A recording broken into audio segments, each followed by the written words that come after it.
T-REV, so we'll call him that as well. And he joins us now. People get killed for other stupid choices. Standing up for the families that took a loss. This something that we find important. Rap game strong, chest up. Little homie, keep your head up. You can be whatever you want. Get rid of the fake and it will lead up.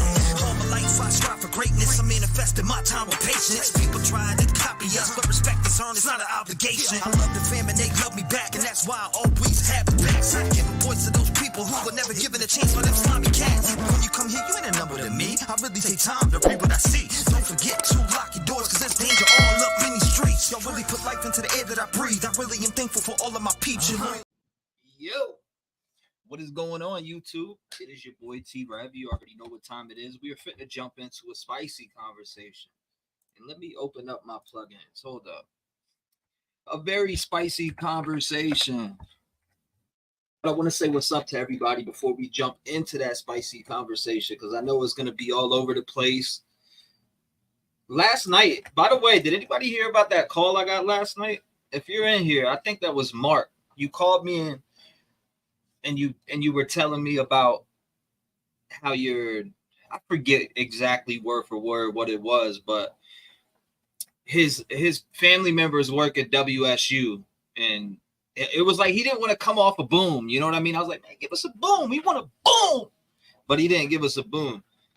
Besides telling me something that I already speculate in my head as them having other video evidence, there really wasn't no booms. Everyone's in the house. Mama Callie in the building. Constance, Blink 66, Sunshine in the building. How's the mic sound? We good? The level's good? Are we good?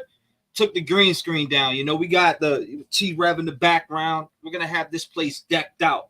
Michelle Mouse, what's going on? Shout out to you. I appreciate you coming by. Little Miss Innocent, Love Tina 2010. Shout out to you.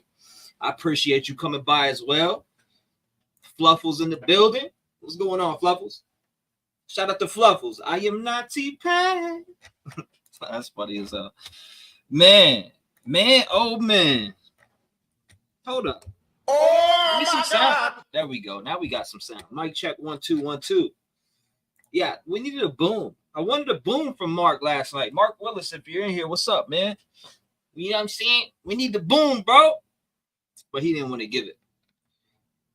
Yes, T-REV for president. Nah, I wouldn't even know what to do with this country. You know what I mean? I wouldn't know what to do.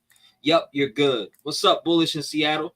All right, so before we jump into everything, I open these phone lines. This will be another episode of Allegedly with T-REV. It's going to be episode number 2, and I will upload it probably later tonight when I get off, or tomorrow morning at some time when I wake up. But I do want to tell you, tonight I want to have a conversation. So for whoever calls in, would you have Bryan Kohberger guilty if you were on the juror, or would you have him not guilty? Either way, I want to know why. Either way, I don't care. If it's not guilty, tell me why. If it's guilty, tell me why. But before we dive into that, I kind of want to talk about something that with Papa Roger that people have been bringing to my attention. What's up, Brian? Shout out to Brian. I see you, brother. Katie Bug, what's going on? Nice to see you. It's been a minute. Nice to see you in chat. I appreciate you coming by. Kel, Sunshine, Moo Bros. Everything sounds and looks great. Thank you. I appreciate that. Shout out to everybody in the building. Give yourself a round of applause.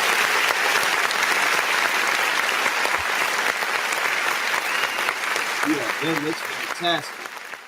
Make sure you guys hit the like button as you're coming in here. But I do, like I said, I want to talk about one thing. We'll watch a small little clip.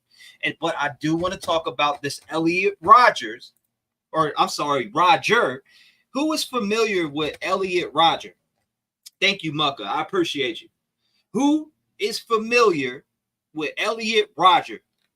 Now, somebody brought this to my attention, and then I did research and see a lot of people talking about it. Now, they say Elliot Rodger is a big part of the incel community.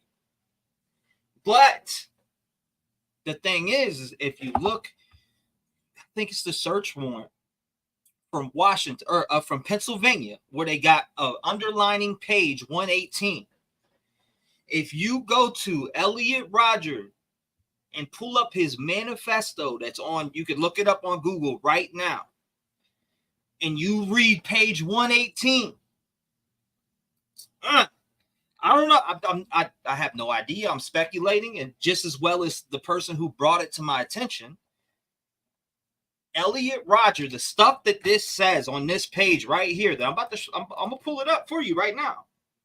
Let's take a glance at it. Now, this is what Elliot Rodgers wrote on page 118. Now, I'm not saying that this is what Bryan was caught with, but looking around for all page underlining 118, I was just curious. I'm curious. Has anybody else ever thought that? It's very disturbing. What's it say, T? Hey, T-REV, it's Becky from Portland. Shout out to you, Becky. I appreciate you coming by. Jackie in the building.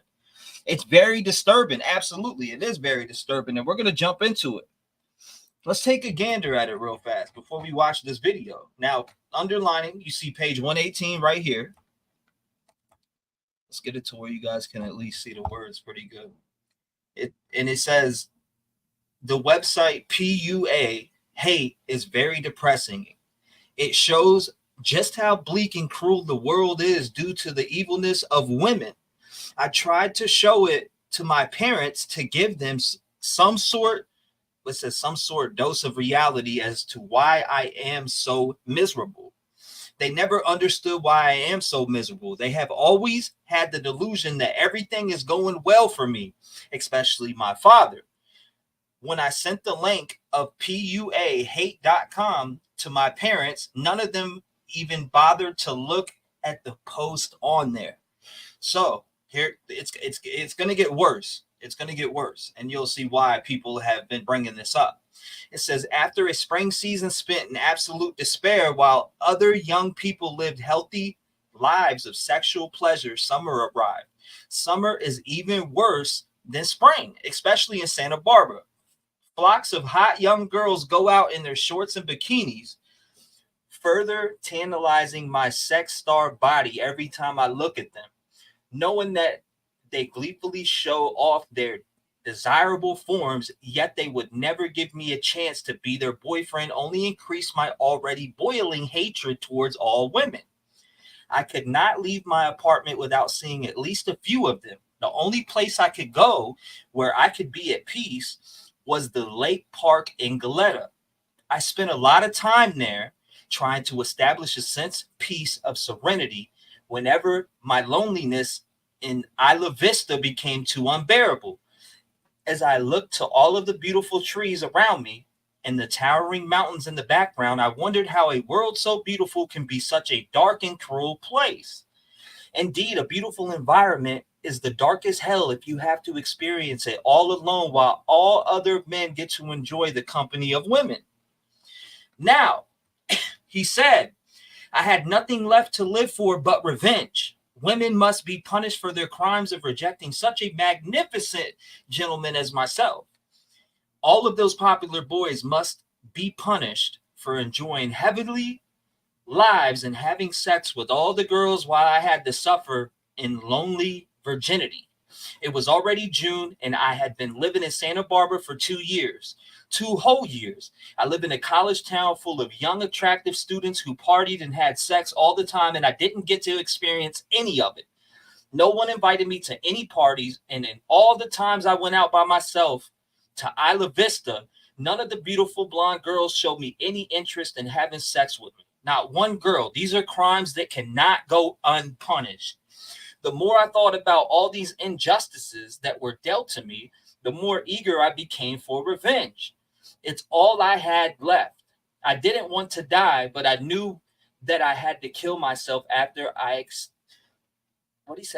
exacted my revenge to avoid getting captured and imprisoned. So you guys see where we're going here with this, right? A lot of people are saying, now I don't know what your thoughts are, but a lot of people are saying that Bryan was playing out, and this is allegedly speculating. A lot of people are saying that Bryan was playing out this, and this is what they found underlining page 118. I do not know that to be true. I don't know it to be a fact, but it has been brought to my attention multiple times.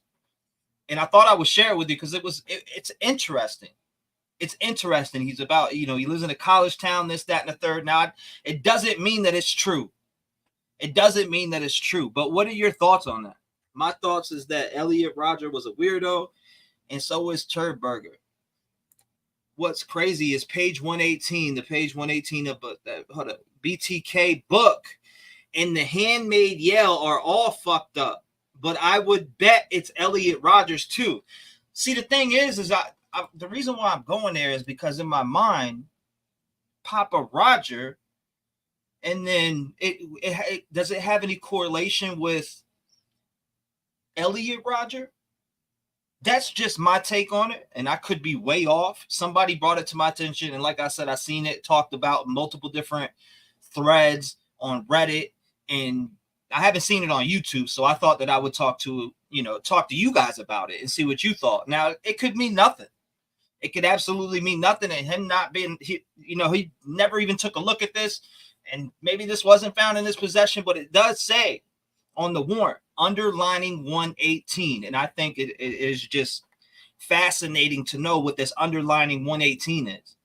Is it a like what did Pittsburgh just say? She said, "What's crazy is page 118, the page 118 of the BTK book, and The Handmaid Yell are all fucked up." So I haven't seen those. I would love to hear more about them.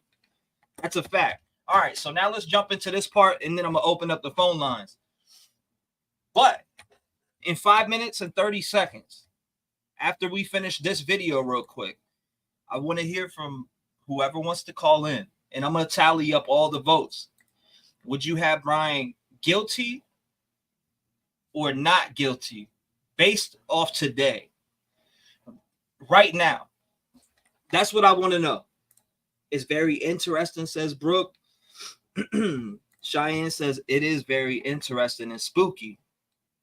They say he's like the holy grail, the holy grail of the incel community. Now, I think Mar R said that. Shout out to Mar R, because she put me on to that specific, him being a crazy incel and the holy grail of it. And after looking it up, Elliot Rodgers definitely talked about a lot. Is Roger a last name they use? I'm not sure about that. I do know that's Homeboy's last name, and he's talked about, and that was like 6 or 7 years ago. His dad still talks. The community on Reddit is crazy, still talking about it. They're even tying Brian's name into it. Do some research on it, and you'll see what I'm talking about. Big Dirty says Elliot was creepy as hell. He exacted his revenge on people because he felt like women needed to be killed because they would not sleep with him. And that's just absolutely weird. Like, I don't understand what would take your mind that far away that you would think you need to go exact revenge on women. I'm sure you could have found a woman, bro. Like, maybe it's something that you need to go out. I don't know. That's rough. Throw glitter on it, says, oh, see, I was asking where did Papa Roger's name come from? I've seen a bunch of different angles on that. Anything is possible with BK at this point.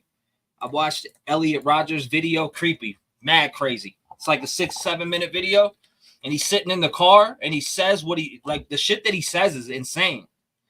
Plus, Papa means he's the daddy of Roger doing it, right? Oh my God. Ash, bro.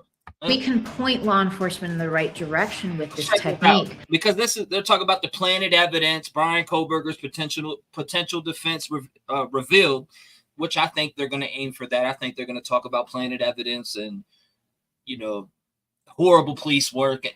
That's what I think they're going to use. Now, YMW Melly, he just got off. He didn't get off. He's going to go to another trial, but he just literally had a mistrial. And they're saying, I think his mom came out and said 9-3. And then somebody said, nah, it was 6-6. I don't know. Either way, they got him deadlocked. They were in a deadlock.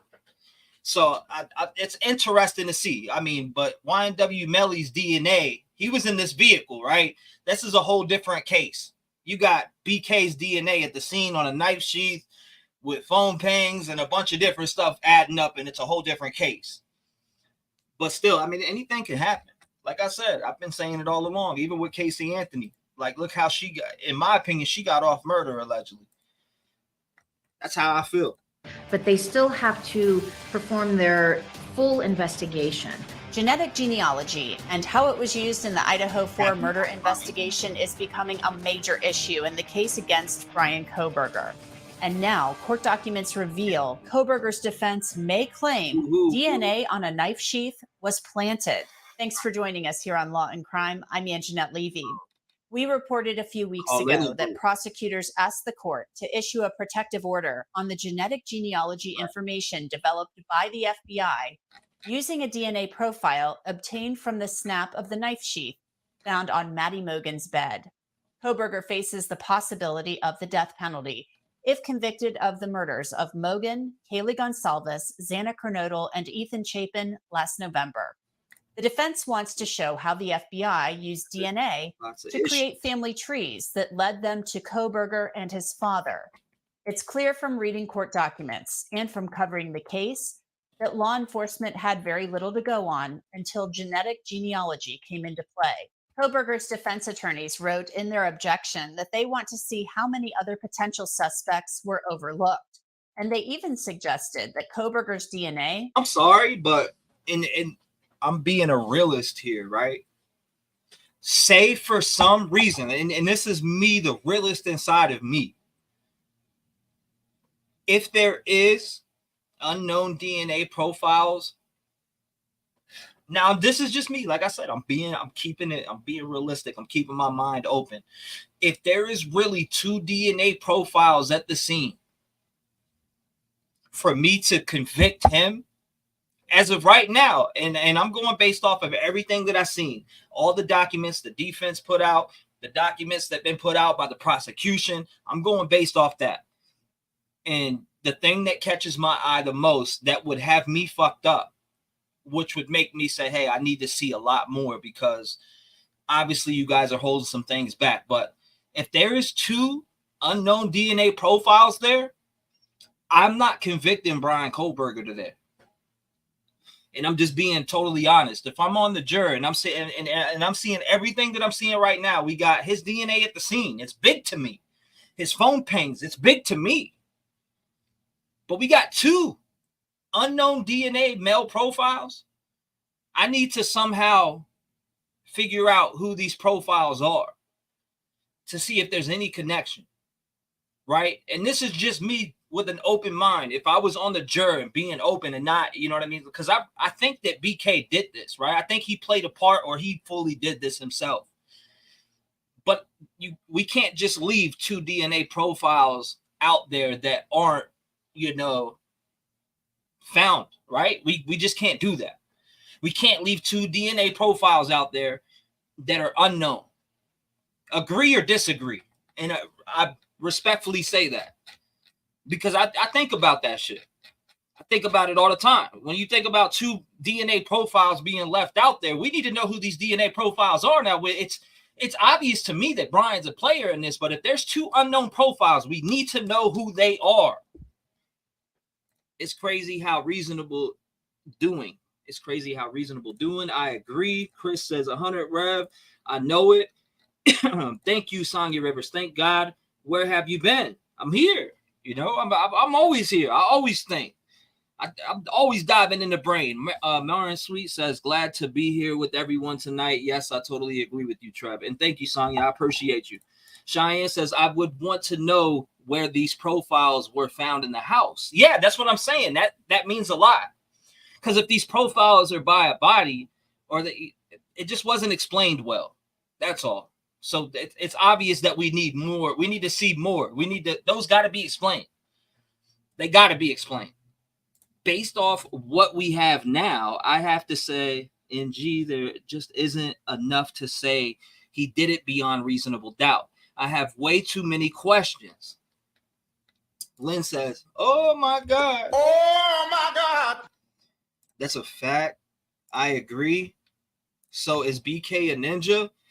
Courtney says, gross criminology major or not? Who want Ichabod?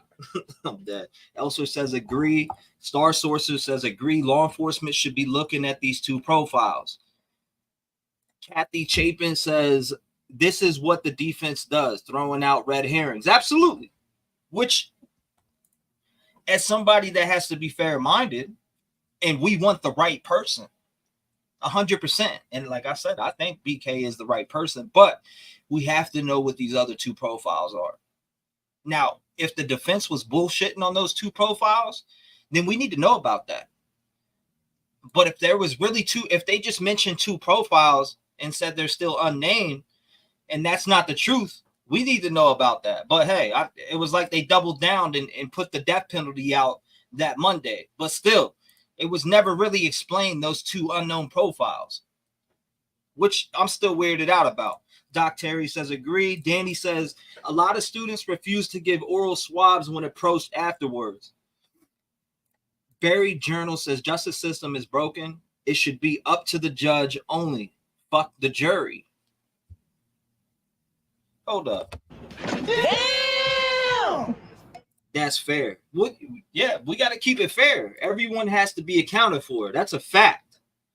Does defense get to test sheath DNA with another lab? Happy Dude says. It's a great question. Put the poll up, T. I will, but I'm about to open the lines in a second. Could have been planted. They wrote, what the state's argument asks this court and Mr. Kohberger to assume is that the DNA on the sheath was placed there by Mr. Kohberger and not someone else during an investigation that spans hundreds of members of law enforcement and apparently at least one lab the state refuses to name. Prosecutors have now responded to the defense's objection, writing, presumably then, defendant was attempting to show how the investigative genetic genealogy information is material to the preparation of his defense when he asserted that someone other than the defendant may have placed his DNA on the K-bar knife sheath. But the state is at a loss. So if somebody placed this DNA on okay. For me to believe that, I need some other DNA to be on that knife sheath. That's the thing. I need other DNA to be on that knife sheath. It can't just be Bryan's DNA and then say somebody planted his DNA on this knife sheath and there's just no other DNA attached to it.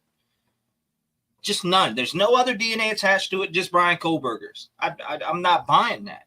I'm not buying the fact that they want to make it out to be like that. Like if this DNA was just placed on here, but there's nobody else's.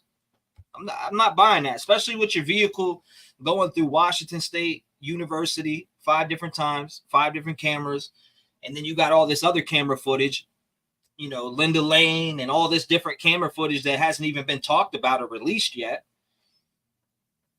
Like I said, we got one of our players, if not the main guy, but we need to know more about the other evidence.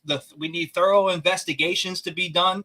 There has to be in order for us to reasonably sit down and say, okay, we could convict this guy to death, we need to reasonably believe in our head that everybody's been checked off that list, right? So if you did find other DNA profiles that are unknown, you have to check that off that list, or else there's some type of reasonable doubt in your head.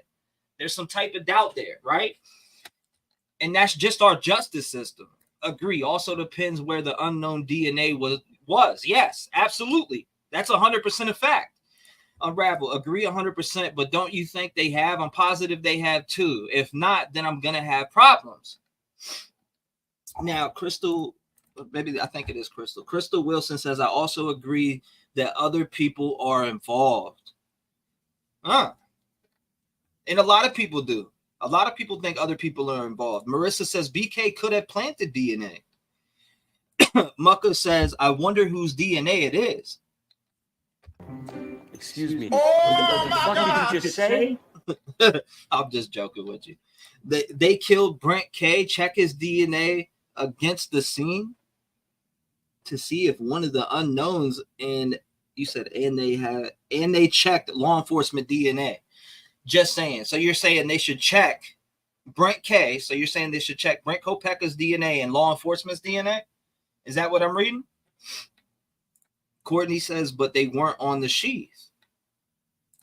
You know how many people they touch while out and they had DNA on them could be touch. As to how that theory supports a claim. Good evening, JC. I appreciate you coming by. Information as material to the preparation of his defense. In other cases, prosecutors haven't been forced to turn over the genetic genealogy information. I spoke with Cece Moore, an expert in the field, about this earlier this year. The precedent that we've seen set Go ahead. is that this does not need to and should. By the way, I just opened up the phone line, so if you want to call in, 219-885-9693. I'm going to tally up the poll tonight. I want to see who has Bryan Kohberger guilty or not guilty. And I'm going to tally up everybody who calls in. Let's go, starting right now. 248. It's never too late. You got 5 minutes and 30 seconds, but I want to, who am I speaking with? This is Chris Doheny. Chris Doheny in the building. What's going on, Chris, man? 5 minutes, 30 seconds, brother. I appreciate you calling in. What's up, T-REV? What's up, man? Talk to me. So you guilty or not guilty? What's up? Oh, I think he's guilty. Okay. So what do you have him? I mean, what convinces you? Well, I mean, the PCA, everything, just the pings, the DNA, everything. I guess I'm not prepared to really talk right now, but didn't think I'd get on. First one. Crazy. Chris, you were the first one through, man. So, I mean, what has you having him guilty? Like, fully without beyond a reasonable doubt? Well, you know what? There's no reasonable doubt here. I just, from what they, from what the Ellie has told me, he's guilty. If I see something in the trial that makes me think otherwise, I'll change my mind. But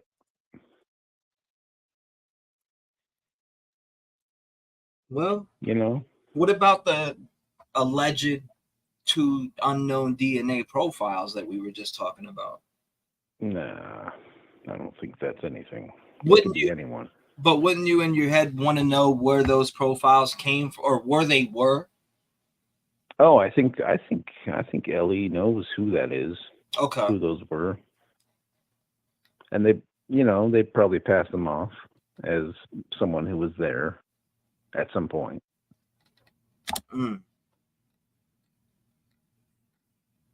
So tomorrow he's allegedly supposed to have an alibi, and I can't wait to hear what his alibi is. Do you think he'll give an alibi? Shit, he'll probably be sleeping. I mean, why not? He said he'll be sleeping. Just like Jack D. He was sleeping. I think Jack D really was sleeping. He probably was. Interesting. Yeah, I'm not very interesting. I'm sorry. No. You're good. I'm looking at something. I'm reading chat, but I was just curious, man. Like, I want to hear both sides. If you think he's innocent, I want to hear what makes you think he's innocent in a realistic mind state, not, Nah. Wow. I don't think. Based upon what I've seen, I think Bryan Kohberger did it. Mm-hmm. So. No doubt, Chris. I appreciate you calling in, brother, and giving your thoughts. So I'm gonna add a tally. That's one person that's called in tonight that thinks guilty. Shit, you're gonna have a lot more, I think. So. We'll find out. BK guilty. So one, and then I'm gonna put not guilty right here and keep my tally on that. Okay, so there's one guilty so far, and nobody not guilty so far, which we just started. But I appreciate you calling in, Chris. Shout out to you, brother. Yeah, thanks, bro. God bless, man. Lock your doors, stay safe. You know the drill. Will do. No doubt. Shout out to Chris for calling in. Chris Doheny. 219-885-9693. 757 sent from heaven. What's going on? You live? Hey, it's Donna. Donna, what's up? 5 minutes, 30 seconds. Guilty or not guilty, and why? Well, if I take what they have right now, it's all circumstantial. So I would say there's a chance for not guilty just because of that. But in my mind, yes, I think he is guilty of this crime. Okay. And I'm just comparing the two. You know, if they were to go to court like today, I think it would be difficult just because of, I mean, not that it would be difficult, but it would be a fight just because of the circumstantial evidence that there is. But as far as the DNA goes, I don't think it really matters who those other two people are, because what did they say? It was 5.37 octillion, you know, was the number that they used for the chances of the DNA being his. Right. You know, I mean, that's hard to dispute, really. Being that it's, you know, DNA is considered circumstantial. You know, that's the biggest thing. But like we were talking the other night, we were talking about that, you know, the sheath. You know, I think, yeah, sure, he could have wiped the button part of it, but you know, when you try opening a snap, your finger runs underneath it where there's that lip, you know. And if you don't clean that, your DNA is going to be there. So, to me, that's where I think they found it. But,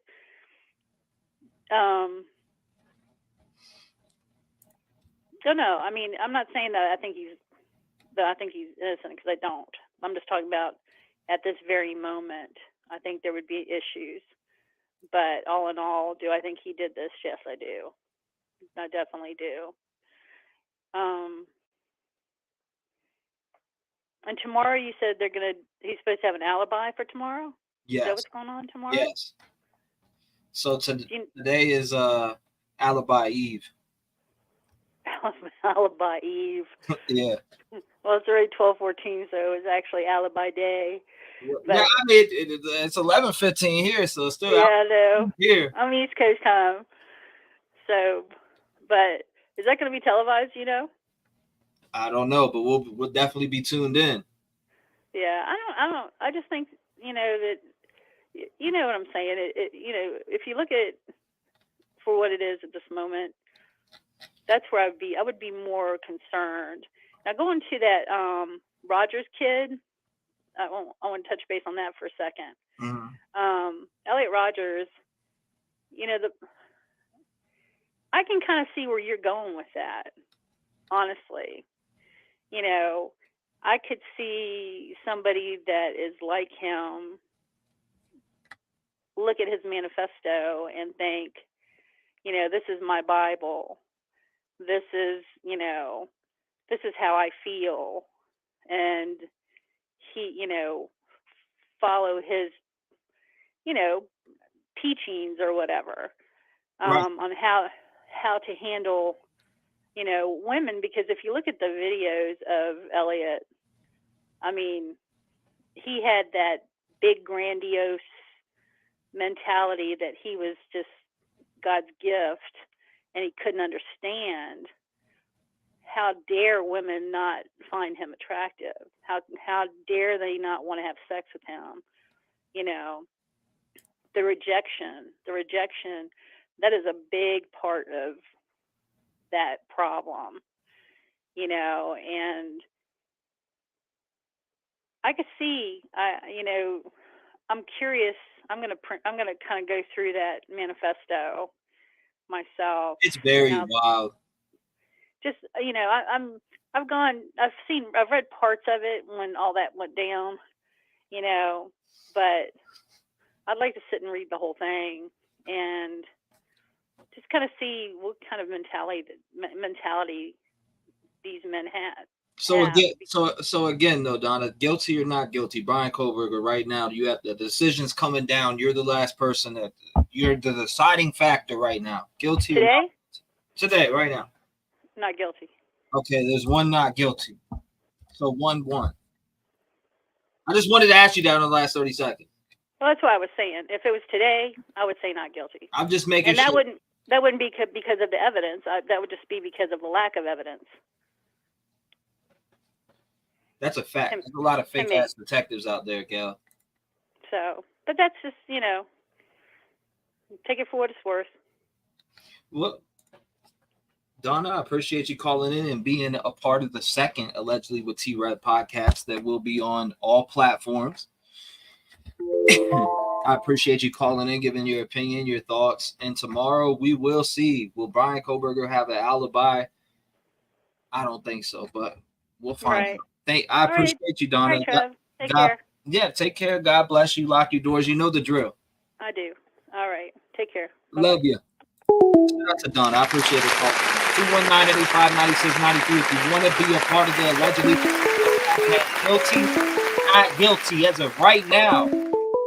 Right now it's 1-1. Cut down the middle. 647. Sent from heaven. What's going on? Hey, T-REV. Happy dude. Hey, what's going on, Happy? Oh, I love your show. I appreciate you letting us call in and provide insight. Absolutely. So I'm 5 minutes, 30 seconds on the Allegedly with T-REV podcast. Now, what is your guilty or not guilty today? What's your thoughts? Speak to us. I'm going with guilty, although lots of circumstantial, but I think he will somehow get off on a technicality. Okay.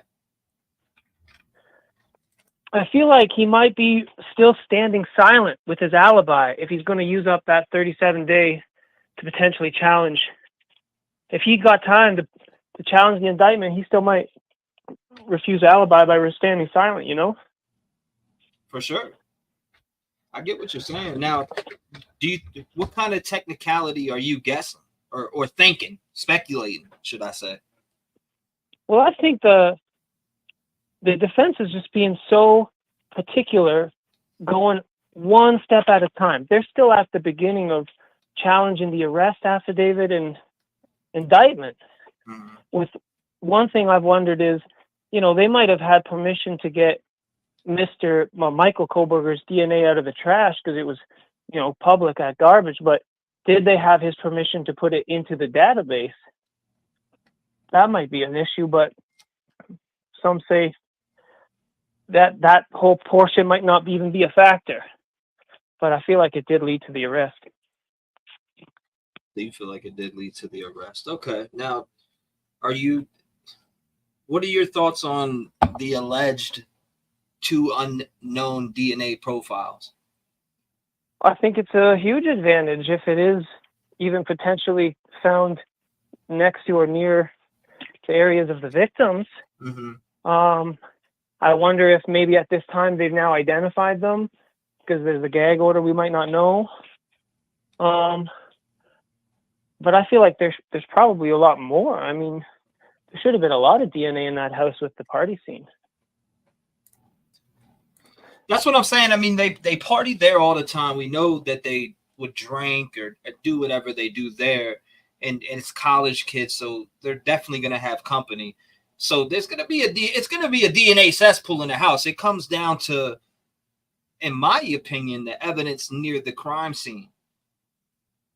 Yeah, like maybe these 2 unknown. And why are they the only ones unknown? That's mysterious. Yeah, that part is that. When I read that, I was kind of taken back, and I was on panel that day, and they were like, "Oh, well, it might be nothing." Well, I'm curious about what they're talking about because the defense is always going to point at something that they can bring up a lot, and I feel like they honed in on that in that specific document.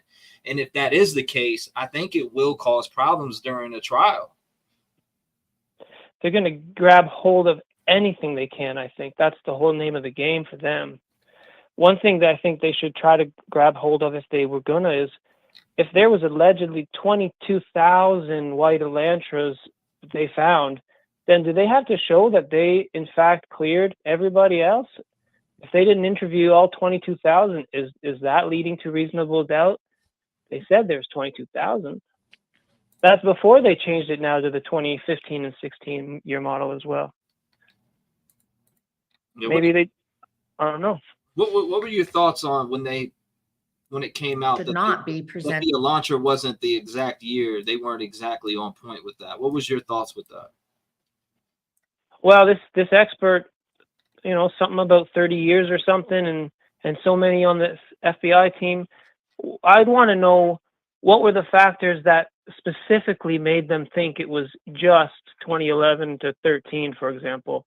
And then what were the specific factors that made them think, well, maybe it could be up to 15, 16? Like, were they looking at lights, wheel depth, distance? Like, what made that a change other than the fact that that was their only suspect's year model outside of their search?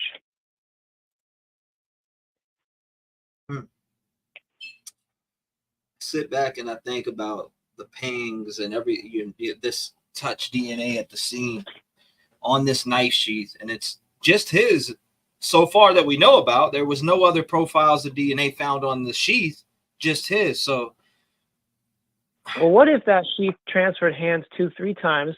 Everybody cleaned it, but nobody cleaned maybe the button snap.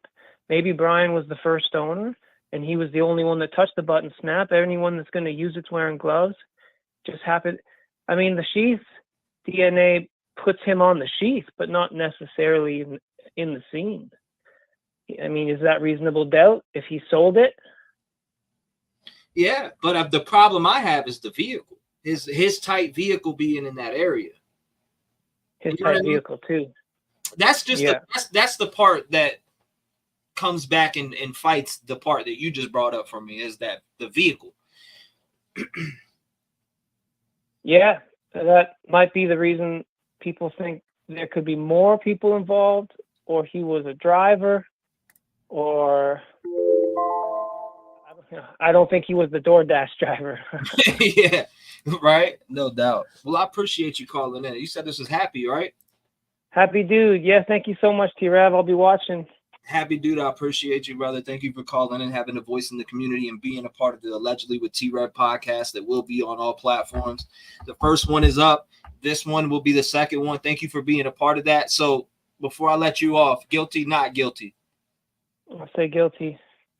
Okay, there's two verse 1. Thank you, man. I appreciate you for being a part of this. God bless you. And I look forward to hearing from you again. Lock your doors and stay safe. Right on. Much love to everyone. Thank you. Thank you, brother. Appreciate it. 219-85-96-93. Make sure you call in. Great discussion. Make sure you... 931, what's going on? You're live. 931, can you hear me? Yes, hello. Okay, you're good. Hi. My name's Renee. Hey, Renee, how you doing? Thank you for calling in. Well, I called in on your last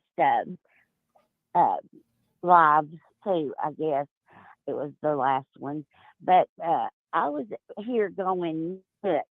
He is guilty, and that DNA they found on that sheet is not circumstantial evidence. It's physical evidence. On a knife sheath that is beside a body of a stabbed victim. Mm-hmm. I can't see where anybody, can think, oh my gosh, Bryan Kohberger could have picked that up and had his DNA on it, and then somebody else got a hold of it, and they're the real killer.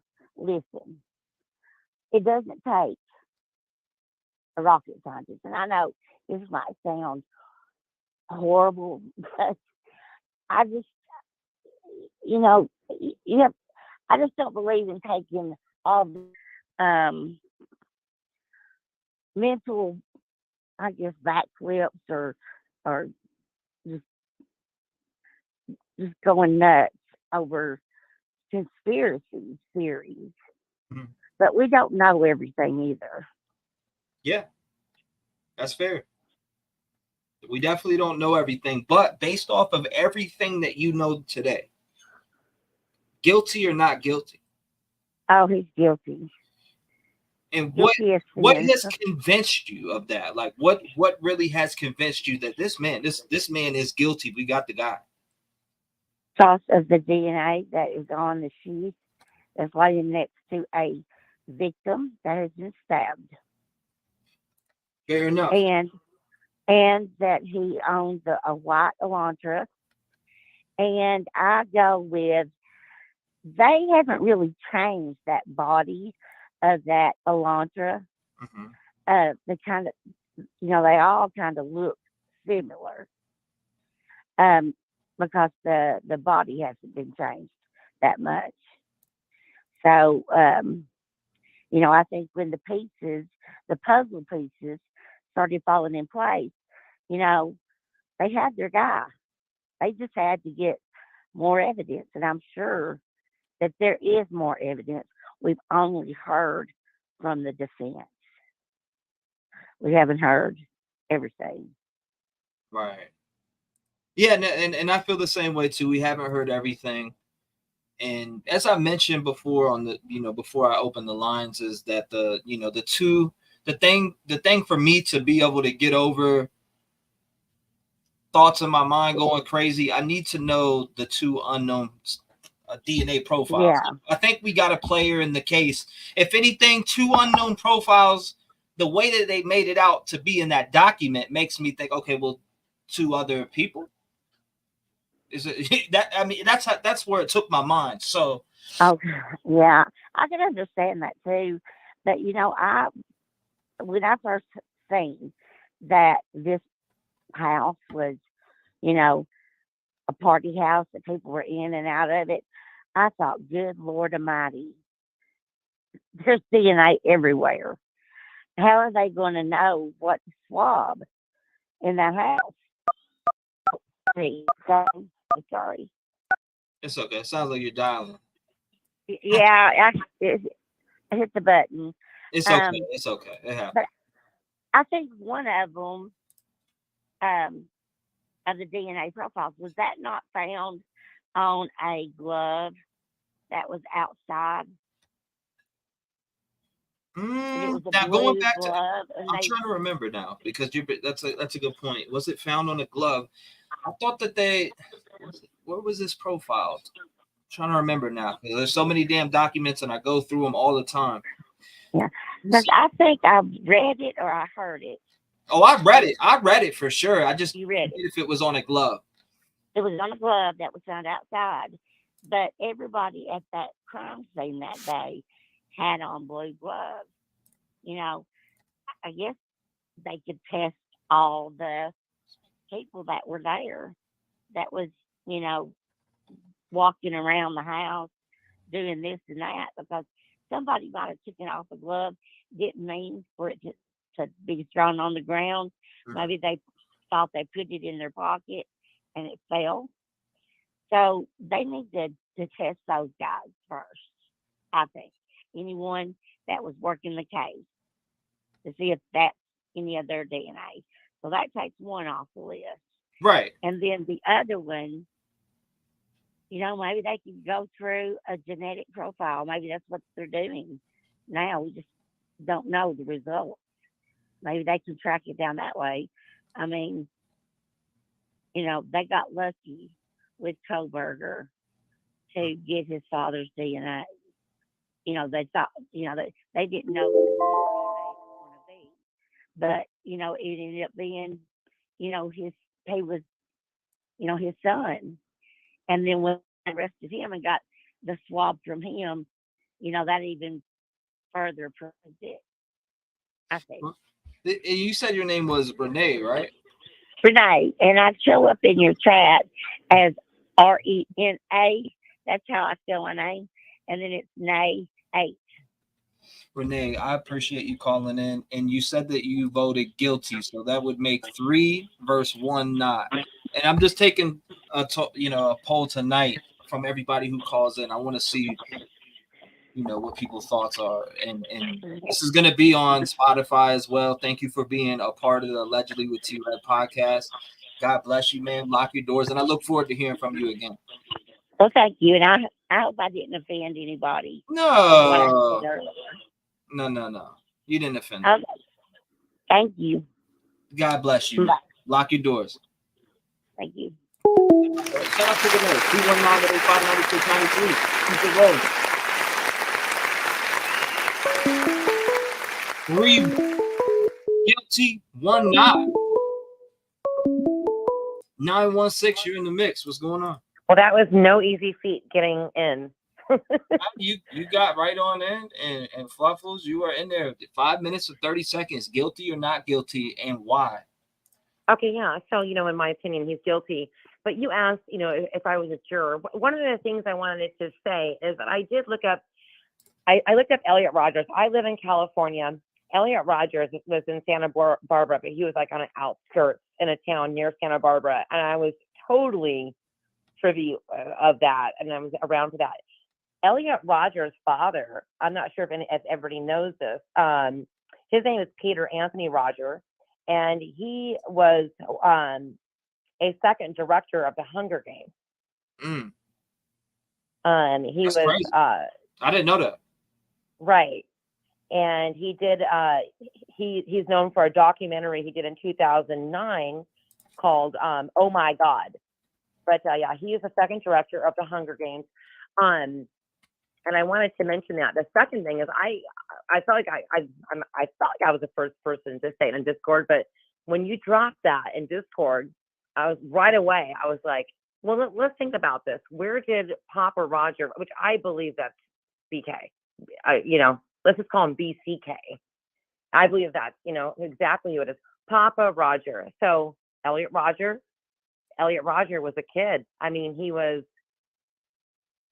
19, 20. Mm-hmm. Brian was what, 28? So, ask yourself like, so with Papa, I mean, it coincides, Papa Roger. And I feel like that was because Elliot Roger really is, in those sick people's mind, the king of incels. And if you watch his video, he's, and his father is disgusted by him. I don't know if you followed it, but his father is just appalled. He had no idea. He said that his son was a monster. No idea. It's just disgusted. But that would make sense that he would name himself Papa Roger. But I want to say, I don't think that BK is just not that smart, in my opinion. I come from a family of people that are very intelligent, and I do think that he is very smart, but not smart enough. He did so many things. If I was on the jury, I mean, he would just be pinned for me. Number one, and there's just 100. Too many coincidences here, and it's not just coincidences. Number one, there's 2 other DNAs there, right? But whose DNA, guys, is on the sheet? If we want to talk about, that his DNA was planted, you're going to have to prove to me who had the motive to plant his DNA on that sheet and give me the opportunity for that police officer or for that kid or whoever they think that had the opportunity to go in there at that same time and do it. Show me how this Elantra showed up that many times. His phone pinged there. His phone miraculously went off on airplane mode just after leaving. And he took almost an hour. And I just got back from Idaho. My family lives in Boise. I just got back from there. But I mean, Moscow is 5 hours up. But still, I'm very familiar with how Idaho is. And it's I mean, to go around Snake River is quite a bend. So suddenly after he leaves, his phone goes off. Well, in my opinion, he was out there burying his shit. And very possibly he went down by the river and washed off. That's just my opinion. And not only that, but he leaves a trail of only doing a survey, asking people, how would you get away with murder? Tell me about that. How would you do it? There's going to be a plethora of information on his computer. A plethora. This guy is fucking done. Ding dong. And Fluffles, they did recall, right? I know you looked through documents. They did get his Reddit information, correct? Yeah, they did. And not only did they get that, and people are like speculating that the Facebook, the Instagram has something to do with any. I mean, really, we kind of sound ignorant because we really don't know what they have, and they have so much that the prosecutor said, "Hey, we're seeking the death penalty." That is a big thing to say. You're going to seek the death penalty. That means that's a double. There's no double jeopardy. I mean, you either go all in or you don't. That means there's no compromising for the prosecution. They're saying, "Call my bluff. I've got enough information. I got enough evidence to pitch you." So, I mean, we're speculating, but there's so much info we don't have. And this guy's done. Ding dong, the witch is dead. Dang, Remember that? And you see The Melly witch is dead. You see Melly just got off of he got out of his trial. Well, not out of it, but a mistrial. And the defense did a great job in his case, but it's way different than this one. To me, DNA doesn't lie. And I always stood on that, and I stand on it to this day. DNA doesn't lie. And that's why I want to know about those two other profiles, or what the whole deal was about those two other profiles. But T-REV, I mean, honestly, we have to be, and honestly, as a group, as a community, they had hundreds and hundreds of kids, and we see it on body cam going in and out of that house. What I want to know is how we didn't get more DNA profiles. Right? Yeah. So of course there's going to be DNA profiles, but the fact is there's only one person's DNA profile on that sheet, and I know my time is up. Well, and they're caught on fucking video, and their phone pings there. Now what? All right, love you guys. Well, Fluffles, I appreciate you for being. And don't forget, remember that Hunger Games. That's very interesting. Definitely interesting. But I mean, we still got a lot more to go over. But I appreciate you being a part of this episode of Allegedly with T-REV. This is the second episode. Thank you for being a part of it. Guilty or not guilty? Say it one time before I let you go. Guilty 100. Okay, so that would be 4-1 so far. Thank you, Fluffles, for being a part of it. Lock your doors. Stay safe, and I can't wait to hear from you again as always. Thank you, sir. Thank you. Shout out to Fluffles. 219-85-96-93. Let me see. So why would he? Yeah, that's crazy to me. 317 sent from heaven. What's going on? 317. Can you hear me? Yeah. What's up? It's Big Dirty. What's going on, my man? You got echo in the background. Oh, my bad. Let me see if I can get rid of it. You're good. Take your time. Is that better? I still hear it a little bit. I would just mute the stream if I was behind. Yep, I got you. Appreciate you, my brother. Yep, not a problem. Yeah, I say he's guilty. Okay. Go ahead. 100%. 30 seconds. So guilty, and why? Well, the reason why is I know all we have is the PCA right now. I mean, everything else coming out, I don't believe any of that because, you know, nothing can get leaked like that with the PCA and the gag order and everything. But nobody acts the way he acted before being arrested. You know, putting his trash in his neighbor's garbage, wiping his car down with bleach. You know, I think the ring cam photo from the neighbor's house is going to have one license plate on it. It's his car. His DNA's on the sheath. You know, and like your caller said before, they're going after the death penalty. I mean, they have more than we know. You know, I mean, there's going to be so much, like I said before when I called, you know, this is going to be a DNA case. And there's going to be a lot more DNA than this, you know.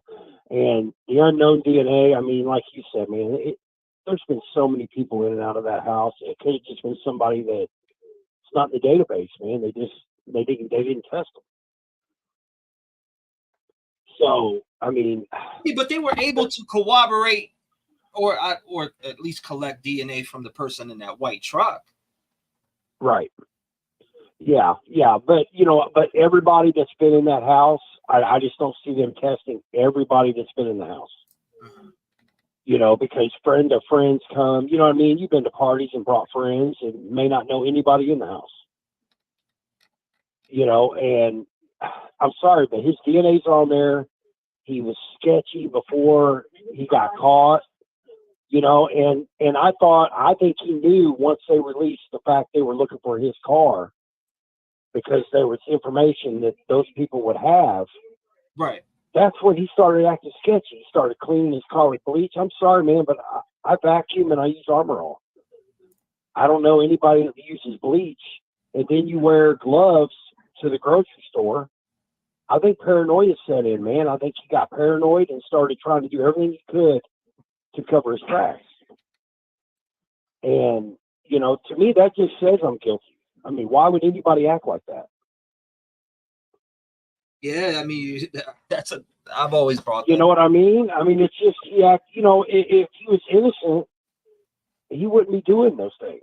he would just be acting, you know, I mean, I'm not saying he's not a weird guy anyway, but, you know, just the way he, you know, bagging up trash, separating it from your family's trash, and then taking it to your neighbor's house. I mean, to me, that says I'm trying to hide something. You know, I don't want them to find my stuff. You know, what are you so paranoid about? If you're innocent and didn't do this, you know, why are you going through all these steps to cover up your DNA? You don't want anybody to get your DNA. Yeah. And to me, that says a lot. Yeah, you know that, and I'm glad you brought that back up. The fact that he was bagging up trash and separating it, because that is the signs, the telltale signs of I got something to hide. Absolutely. You know, and everybody comes out with, I heard this and I heard that. Well, you know what? None of it is facts, because all we know for sure is what's been brought out by the PCA. Mm-hmm. Because there's a gag order, and nobody's going to leak information and risk letting this guy walk. You know, the defense is going to say things like that, man. You know, there was nothing in the car. Well, how do you know there was nothing in that car? That's evidence. You know what I'm saying? There's no way anybody's going to release that to the public, that there was no DNA in his car. Yeah, well, you know, that's going to come out in trial. What's your 100% shots on, or you know, thoughts on that in general? Like, what are your thoughts? I think there's DNA in that car. Absolutely. There's no way he could have done all this and not got DNA in that car. You know, I think the fact that they probably did, and I'm speculating, they probably did find DNA in that car. Mm-hmm. They probably found his DNA on those victims. That's why they went to the grand jury and said, we're going for the death penalty. And you know what? They're not, you know, I even heard, you know, and I hate doing that, because I just said, when people say I heard, you know, that just, it's not something you can believe, but I heard that they weren't even going to use the knife sheath. So, hey, let's throw the knife sheath out. Okay, it's touch DNA or transfer DNA, whatever. Let's not even use that, because we have this, you know, and I think the ring cam photo on the neighbor's house is going to show one license plate. So now you've got a white Elantra that's not from the state, because he only needed one license plate in Pennsylvania. And when he did this, he hadn't changed his license plates yet. You know, who's to say that his license plate wasn't caught on the camera? Mm. Now you know it's his car. So, man, but you know, too much. He acted way too sketchy, man, before they caught him. And I think that he knew they were on his trail, and he started acting really weird. And to echo what you said in the beginning, guilty.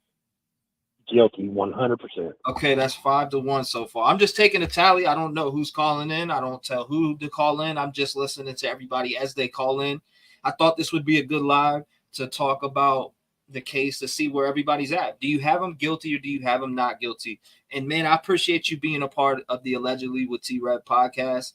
That's on all platforms. You're a part of the second episode. Thank you for being a part of that. God bless you, brother. Lock your doors, and I hope I hear from you again. You too. You will, man. Thank you, sir. And my good phone call, 219-8596-93. Make sure you call in.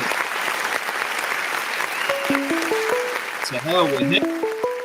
What if the kids tonight for the victim prior? 412 Pittsburgh is calling out the blue. What is going on? You're live. What's going on, guys? Pittsburgh. Okay, so one of, you know, a Pittsburgh. Okay, so according to my own personal evidence, okay, I would say he's guilty.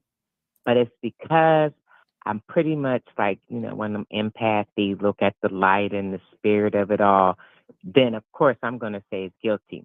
Now, if I were being fair and just above ground and just was looking at just the evidence, I would give him not guilty, because there's a lot of questions, a lot of things need answered. But I'm sorry, like I said, his family and himself, he gives it away. He has told on himself with his actions. Period. There's no way around it. You done told on yourself. Your sister said, "What are you doing with gloves on?" You didn't wear gloves. Like people say, oh, he would. No, this ain't no sudden out of the blue. I've decided he didn't wear no gloves until after the murder. And he was covering up something on his hands. He didn't want something out there. He didn't, and he certainly just didn't want. He didn't want to let out no DNA. I guess. I mean, it just is what it is. You know. I mean, that's just the way I look at it, and that's just it. And I do feel like he left some other DNA at the house. I'm just waiting to hear that. And he's just a curious weirdo. Do you He think, just is. and a question to you, a personal question for me, and now that I'm sitting here thinking about it, do you think that, because I seen your comment earlier, and now I'm lining it up because you mentioned two other things, but the underlining 118 thoughts? Oh, so originally I listened to the Elliot Rodgers one because early on people said something about Papa Rodgers, Elliot Rodgers, blah blah blah, and then they said, oh, we don't think he's Papa Rodgers. But when I read that 118, my mind was blown. I mean, it was the blonde girls cutting them up, the whole scenario. But then, I'm convinced that that's the page. But then I know that he studied under Ramsland, so I was like, well, let me see about this other book and see what's in there on 118. So I read the what is it?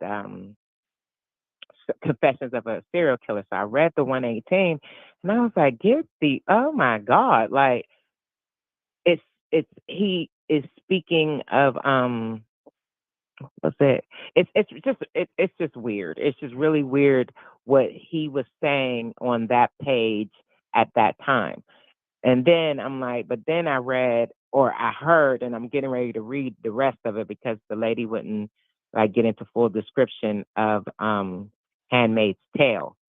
So my thing is he can't have none of those books because that 118, all they got to do is say, oh, it's such and such a book or such and such a book or such. Because I've read all the 118s of who it could be, and I know that it's insane. But I really believe that it's Elliot Rodgers, and I really believe he's a follower of Papa Rodgers. And I dug deep off into Elliot Rodgers. I mean, I know that he was so mad at women, but he never, ever, ever spoke to any. He didn't say what's up. He didn't say, can we go out? He didn't do any of that. They all saw him as like they saw him as because he was short, that he was younger than what he really was. So no one really basically paid him much mind, but it wasn't because of that. He was just this really quiet guy that never spoke to women. So how you think you're gonna get some from any woman if you don't even speak to her? He's amazing though. Like I'm like, oh my God. Like, and then when I heard about the Papa Rodgers and then it was DK, I was like, because on the surface they pretend like they've got it going on and they've had sex or they've done with other women or whatever, but when you see them out in public, they're really, really quiet. So to me, I'm like, no, y'all both the same. Only Kohberger happens to be double the size of Papa Rodgers. Well, not Papa Rodgers. His name Elliot Rodgers. Yeah. Yeah, Elliot Rodgers. Yeah, because it's really or Elliot Rodger to be exact. Right. But I just it's got to be. I mean, because the Elliot Rodgers one is the one that's the closest in perspective of the murders. Now, if he underlined them some other time, then it might be a different book. But Elliot Rodgers is the one that seems to be in the most lineup with him. But yeah, I definitely think that. So it's coming down last 10 seconds. Guilty or not guilty? I'm pretty sure you said not guilty as of right now. Right, not guilty. Definitely not guilty. Okay. Real quick. Go ahead. Question. Did you see the Jasco where he was they like this lady was doing these different voice to see which one you might could think is Bryan Kohberger. And she even had your video on of when you felt like he might have called in, you weren't sure. And but there was this guy that knew so much about the murders, and Bryan Kohberger hadn't been arrested, but the voice sounds just like him, and but the whole time you're looking, because he won't let you see his face, and it's in this black screen. But Yeah, I when know he what passes you're by talking the computer, yeah, like I was looking at it, and it looks like it's really him. Yeah, I And know. I just wanted to know your input on that. We've watched that on the channel multiple times. I know exactly which one you're talking about. People sent it to me over and over again, and you can see him through the laptop, and he's just sitting there talking about the case, etc. I think it first came from TikTok is where I seen it, but yeah, my input on that, I don't know. You know, we looked at it a few times and I moved by it, but if that ended up being him, that'd be wild. Yeah. It sounds like him. It really, really sounds. When they rubbed his voice up against the other guy, that was really. I was like, whoa, that really is. Hey, I think that really is him, because I'm always like, no, that ain't him. No, that ain't it. No, that ain't it. But when I heard the voices, what caught my eye, and then she started looking at the screen, and I was like, interesting. I'll have to ask T-REV about that. But yeah, I was just interested. Yeah, me, no doubt. I'm interested to see if it comes out too, and I appreciate you, Pittsburgh, for being a part of this allegedly with T-REV podcast. Thank you for calling in. Lock your doors, stay safe, and indeed, have a beautiful night. I hope your grandbabies are doing well also. Oh, they finally fell asleep about 15 minutes ago. Well, God bless them. Lock your doors, stay safe. I'm gonna hear from you soon. Without a doubt. All right, have a good one. You too. Shout out to her. 219-885-9693. Right now, it's 5-2. 5-2 across the board. 219-885-9693. Let's hear from you. Taylor's playing her trial public right now. Docs. She's not on time, but of course she is. She doesn't need time pre-trial. 51 terabytes, 909. What's going on? You're live. Oh, perfect. Hey, it's me, Chris Harder. Chris, what's going on? I can hear you, brother. What's your thoughts? Guilty, not guilty? Dang, dude. I'm gonna say guilty. Okay. All right. Guilty, and why? Why? Because he just, I don't know, man. Like, have you seen Final Girls? Final Girls? No. Yes. Okay. There's a movie. I don't know if the chat has seen it, but just type in Final Girl, and then the most recent movie. Watch that shit. It's bad. Okay. Anyways. Remember his sister is filmed in the movie 2 days back. Right? Okay, look. Well, that's interesting too. I haven't seen that movie yet, but I'm trying to see that. But I think he's guilty. The reason why I think he's guilty is because he's got like a past history and he's probably fascinated with the blood and the gore and the horror and all that stuff. You know what I'm saying? And the other guy who I think might be guilty is Jack Showalter, or whoever the guy was that was supposed to meet Kaylee. I guess Kaylee was supposed to meet up with him before she. Well, who? You know what? Let me ask you a question. Who was the girl that was? It was in town for a couple of days just for the and then next thing you know, Kaylee Gonzalez. Okay, it was Kaylee, right? Okay, yeah. Okay, her boyfriend, they called him, right? Well, he didn't answer. Okay, check this out. If my girl was in town, I took a few notes here. If my girl was in town, I would not be sleeping.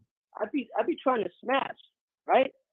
You wouldn't be sleeping. I mean, come on, who does that when their girl's in town? So that's one thing. And then Duncan, he's crazy. I don't know how he got into the mix, but he's not a very nice man. You know, he's a weirdo. Like he threw out like 100 F-bombs. You know what I mean? Like when I watched him. Oh, you mean Darren Duncan? You seen this podcast where he was? Yeah, I know what you're talking about. Oh, he was not happy. You talking about on Drip Drop, right? His response to Drip Drop, he put his number out there publicly and all that. Yep. He was not happy. He was not cool. So I think he might have a part in this too. Oh, and another thing is that Oh my God! That knife sheath. I was thinking like the knife probably belonged to the girls. That's why he left the knife sheath, right? Mm-hmm. Like who does that? Who's gonna leave their own knife sheath at the? I think the knife sheath belonged to the girls. That's why he took this. Somebody was probably he was probably doing something wrong, and the girls. You don't have a house full of girls and nobody have a knife, right? Mm-hmm. I mean, if I had a house full of girls, somebody would have a knife just in case one of the dudes got out of line. I mean, I don't know what you think about that, but yeah, and that's why I think he left the sheath, because the sheath didn't belong to him, right? The sheep didn't belong to Bryan? Yeah, the sheep didn't belong to Bryan. The sheep probably belonged to the knife, and the sheath probably belonged to the girls. And one of the girls probably pulled out the knife on him, and he was like, "Oh hell no, you know, I'm taking that knife away from you and unalived everybody." You know, that's why he left the knife sheath. The knife sheath didn't even belong to him. Mm-hmm. The knife probably didn't even belong to him either. Interesting. Yeah. So, and another thing, one last thing is the Snapchat snap maps. Are you on Snapchat? Am I on Snapchat? Yeah. Are you on Snapchat? Yeah, I have everything. Okay, so you know about snap maps, right?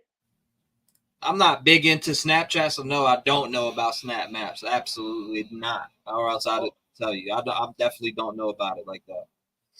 Oh, dude, you just go into your Snapchat and then just I guess you gotta like it's like being located like okay, everybody on Snapchat, they're on snap maps, whether they like it or not. You know, you're on snap maps. Everybody in the house is on snap maps. Mm-hmm. So there might be like, so if everybody in the house, say there's like 10 people in the house, and all 10 people are on Snapchat, you know, whether they like it or not, their freaking little icon is going to show up in the snap maps, whether you like it or not. Unless everybody in the house is going to be located on snap maps. Like if you like look, T-REV, if you look at yourself on Snapchat and then you just click on snap maps, and you can zoom in and you can zoom out. Actually, you can see everybody that you're friends with in Snapchat around the world. Like I could be in Las Vegas right now, and you can be like, "Oh, look, Chris Harder's in Vegas," you know. This Chris Harder on the line, no doubt. Now I got a voice with the face, so now I see you in chat. Yeah, Chris. Yeah. It's been over the time, but I appreciate you calling in, brother. Thank you. You said so. Guilty or not guilty for the last time? Guilty, Holmes. Okay, my man Chris Harder, I got you down. So right now it's 6 guilty, 2 not guilty. Thank you for being a part of the Allegedly with T-REV podcast that will be on all platforms. Yeah. You'll be able to go listen to it. I appreciate you being a part of that, Chris Harder. Shout out to you, and thank you for being a part of the community and having a voice in the community, brother. Lock your doors, stay safe, stay vigilant, and hopefully I'll hear from you again soon. Oh, for sure. Thanks, sir. All right, bye. Shout out to you, brother. Good phone call. 219-885-9692. Keep it coming. So damn. 6 guilty, 2 not guilty so far. I love hearing the other side. Where we at? I hear both sides. 505, you're live. What's going on? Hello? 505, you're live. Hi. I was calling. I was looking at the live. So don't get me wrong. I do believe that Bryan Kohberger is guilty, but I kind of have a few questions. I mean, I'm coming from the point of an ex-drug user. I mean, they say he used to be on drugs. So my question is, who's like? I know when I was on drugs that I used to like sell my stuff or trade my stuff or my friends or family stuff for dope. So who's to say that maybe he didn't trade it if they were known drug sellers to buy dope? Mm-hmm. So what, like trade the So knife like, sheath? I'm sorry? You mean like trade the knife sheath or what? Yeah, on the knife sheath. Like, who's to say he didn't like trade the knife to whoever was selling drugs in that house, and then they or somebody else used that knife to kill these people? I mean, don't get me wrong, there is a lot of other things that I do believe he's guilty on, but I kind of took that perspective on it because I was like, well, I know I've sold some crap that don't belong to me, and it had my DNA on it. That's crazy. So to think that maybe he sold that knife with the knife sheath on Facebook or somewhere. What he would right? Or they say, I mean, sorry, go ahead. No, yeah, it's your time. You're good. I said he would have to have it listed somewhere though for them to be able to find. Well, not really listed. I mean, he was around the area. Let's say he knew, what's that other girl, Bailey? Let's say he knew her, or let's say he knew somebody else, and it was like, hey, I'm dope sick. Let me trade this to you for something, and then yeah, his DNA definitely would be on it. So then he traded that, and then it landed up in that house. That's a good point. So he was dope sick. He traded it for 2 bags of heroin allegedly, right? Yeah, and didn't think like, you know what, like, oh, murder with this, like not to be messed up, but like I mean I've been 5 years clean, but when I was on crap, I didn't think where my stuff was gonna land up. I just cared about getting well. So I mean, like, don't get me wrong, I really do hope this is the guy, and there is other things I do believe he's guilty, and I don't know. I mean, if it's just the knife sheath that they have actual evidence of, it's like, that could have been, like I said, they say he was a heroin user. Supposedly they were selling drugs. It just kind of makes me think. Yeah, I definitely can see your point. What have we seen that they sold drugs? Like, have we seen any indication? Well, no, and that's the thing is, I mean, it's all just been hearsay. We don't actually have that evidence. That's why I can't say I for sure believe it. But I want to look on each side. You know what I mean? It is an awful. Don't get me wrong. It is an awful thing that happened, and I really hope that this is the guy. But there's things that are questionable in this case. For sure, I definitely get your argument. So all right. So as of today, right now, with everything that you see, guilty or not guilty? Again, I'm asking you again. People are gonna hate me for this, but I want to say not guilty. This guy just don't seem like he has it capable to kill 4 people in that amount of time. No, there's nobody. Nobody should come at you for your thoughts and opinions. I got you marked down. So 3 not guilty and 6 guilty. And you think that it's possible that he could have traded the knife with the sheath, obviously, and for drugs, or he was sick, or from maybe he picked his heroin addiction back up, and he traded drugs in the area. And that's what your thoughts are on it. I got you. Yeah, those are my thoughts. And like I said, I mean, either which way, it's a bad circumstance regardless. But I'm just, like I said, as an ex-drug user, I know the lengths I've went to get stuff, so I can't disregard that. Maybe the DNA landed up in that house because of a dope deal. Well, I appreciate you calling up and giving me your thoughts and opinions and being a part of the Allegedly with T-REV podcast, which will be on all platforms. Thank you for participating, and having a voice in the community. I appreciate you. Shout out to you. Lock your doors, stay safe, and hopefully I hear from you again.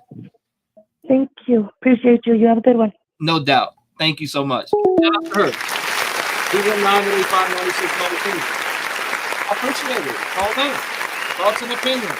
Guilty or not guilty? So far, 6 guilty, 3 not guilty. So you got 9 people, 6 of them say guilty, 3 of them are saying not guilty so far. We're going to keep going. 239. I didn't leave you behind. What's going on? Hey, I thought that was your voicemail. I'm like, that's weird. No, you. I was like, I looked at my phone. You should have just seen. I looked at my phone. Hi, I miss you. I miss you so much. You're the person I started with true crime with. Well, way back in the Kylie Rodney days. Right? Oh yeah, Kylie Rodney. Now that you know that case is close to the heart. There, that one stings. So like 5 in the morning. I remember in January I was like packing to move, and then that Dave called in. We have so many stories, like so many stories.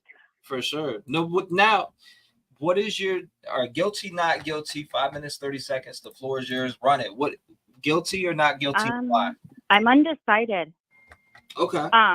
You know, I sleuth the hell out of everything, but excuse my language, but I don't like, there's plenty of facts to say that he is, but there's just so many.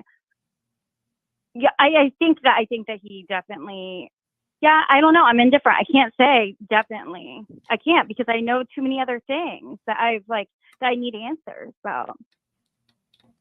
You know? So what things stick out to you the most, like that you would need answers on? Okay. Okay, so man, there's so many, to be honest. Okay, so I definitely think that it's plausible, definitely, that he has done it, right? I just don't understand why everybody has the right to, stay silent and whatnot, but here, let me get my notes up, because there's so much that I could say. Okay, so because I have a lot of things. Okay, so for instance, I don't know if you remember, if we backtrack a little bit, Steve Consalves, or whichever how you say it, he had to sign a waiver for them to investigate mail. I don't want to go down a whole rabbit hole, but I think that's very odd once you look into it, that there was like $200 million worth of drugs that literally all these college students they just got caught, busted all around the country, not just in, Moscow or University of Idaho or anything, which there was somebody that lived right behind, right near, the girls, where the girls lived, for cocaine. That was a part of Singapore. I don't think I'm saying it correctly, but anyways, I just think that that's strange that was looked into. So, that's a whole different rabbit hole that I think that maybe he did somehow get mixed up in with. Oh, and get this, the girl that was arrested for the cocaine, that was a part of this whole sting, literally not long ago. Emma, right? It was who? Emma Bailey? No, her name was not Emma. Her name was, let me pull it up. Oh, wow. It was a WSU student. She gets jail time after a coke bust. I don't have that picture in front of me that says her name, I don't think. But anyways, long story short, she was a student aide too at WSU. I don't know. There's just some weird things about that. So other things that stand out, that why I'm indifferent, is that I think I just need answers. There's just so many. Obviously his phone, you can't deny the fact that his phone and his car both were in the same place in the area. It just doesn't make sense, but I guess we're not supposed to have all the answers. We're not like, everyone thinks that they're owed it. We don't, but I just think that there's so many other issues, especially obviously the 8-minute time gap, or I wish it was 8 minutes, 8 hours. I think that, like, what if it's somehow like it was stolen out of his car? You know what I mean? If he was, he's a assistant, whatever. They would have to steal his phone and his car then, right? Right. If they stole the knife. I'm pretty sure that he did it. I just think that there's more to it. because he did that whole thing on Reddit, that whole he did that survey asking people, what made you choose your victim, how did you go about it, or did you have any regrets, or whatever the questions were. We don't know who all applied and filled out this volunteer questionnaire, or what their answers were. What if they were like, hey buddy, blah blah blah, and they became friends, or maybe he could have sold them that, and maybe that person also did steal his phone in his car, which is not really, But you know where I'm going with this? Like, there's so many other answers. I think there's more to it. Like, I think he did it, but I think there's more to it. And I think that maybe the two, Dana and Ethan, I think maybe they're at a different time. I mean, how will the girls know? They're going upstairs to eat their carbonara, They're not going to just be like, hey guys, what are you doing? I don't know their relationships with their roommates, but I mean, there could be two different timelines. It could be two different people that went in and did whatever. Two different sets of people. It kind of sucks that we all have to just speculate, and it's driving us all crazy because there's so many loopholes to go under. Sorry to talk your ear off. Nah, you good. You good. What do you think? Right now, I think they got the right guy, but I definitely would like to know more about those two DNA profiles that they talked about. Are they known for a fact to be found? Were they able to find these unknown profiles that were mentioned in a court document by the defense? But still, I want to know about that because I think it would be totally unfair to leave two unknown DNA profiles out if they were near where two victims were. That's just my opinion on that. I don't know where I heard it was 4, but yeah, that's right. They also looked into their record. Is that what you're talking about? Like their financial records and stuff, the warrant for that? I'm talking about where they pulled. Okay, so it was a defense document. I can't remember what date it is because there's so many different documents. Was it the warrant? It was. I can't remember the name of the document. I know it was in June though. I'll email you the warrants. I know in the warrant they for Bryan Kohberger, or no in the warrants, I think for everything they wanted, there was like the 4 unalived students, but there's also more that went into the warrant. I think there's additional people that they wanted. There's social media, they wanted like their phones, this, that, and the other, but I think there's 4 of them, which I thought was on top of the 4, which could be the ex-boyfriend and current boyfriend of Dottie, and it could be the 2 roommates. I don't know, but I know that they did request like their financial stuff as well, but I don't. If you find out that, let me know what you're talking about. I think I'm looking at it right now. Hold up, because now you got me curious to which date it was. It said I'm looking. Hold on, I'm just scouring through this document fast as I can. Okay. Grand jury was impaneled at the time. Now they talk. It's the argument. It brings up the argument, and when they jump into the argument, they mention 2 unknown DNA profiles in the argument. And then in that same document, they said something about throwing the kitchen sink. Do you know what I'm talking about? The document that specifically the defense was like the kitchen sink, this, that, and the third. The terms that they were using. Can you share your screen? Say what? Can you share your screen so I can see it? Yeah, this doc. I'm pretty sure it might be this one right here. This specific document. I'm sorry to take the call, but people want to know facts. So I do have facts too. I'm looking at this one because it mentioned 2 DNA profiles. Let me see. Did I already pass it? I think I heard so much. That's the problem when I listen to so much of this. Like you almost get confused. That's why I have to take notes. But even if you take notes, it's hard to find the note. No, there's so many. There's a lot. Let me, you know what? I think it's in my screenshots. I'm looking. Small Moscow discover. It says Mr. Kohberger knows that exculpatory evidence exists, whether a fair or impartial panel grand jurors assembled. See that? I don't think it is this one actually. There's another document that states, and like I said, I don't remember exactly which one it is because there's a whole list in line of them, and I have every single one pulled up in a folder saved. Well, if you come across it, I'll pull it just up. like mention it. I know what you're talking about. I'm looking at it in my stuff too. I'll but pull it up when I find it. I appreciate you calling. I'm gonna keep going. So not guilty or guilty? Okay, yeah, no problem. Undecided. I'd say most probably. I'm gonna say or. I think he's guilty. I'll just say I'll say he's guilty, but I think there's more to this. I don't think he's the only one. I don't think that he is. There's no explanation for what he did, but I think that there's more to this, and I think more people. There's gonna be a lot of people in some shit. That's for real. I got you. So that's just my thing. And All this is Pisces, right? All right. Yeah, it is Pisces. Carrie. Yeah, Carrie.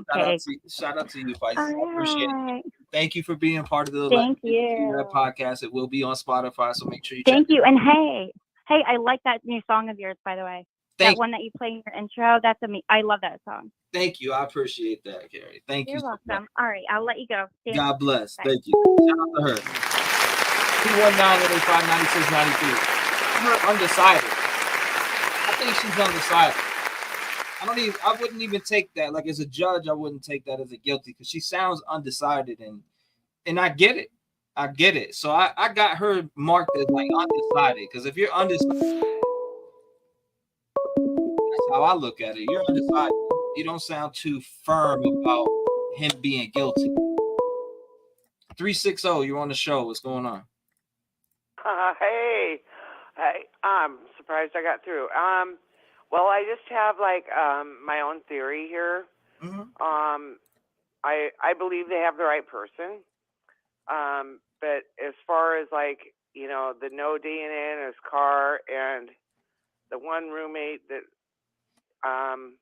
the surviving roommate that he didn't do anything to, I think he had coveralls on that he took off in the house, and that's why there's no DNA in the car, and that is why he did not attack that other person, because he just wanted to get out of there without,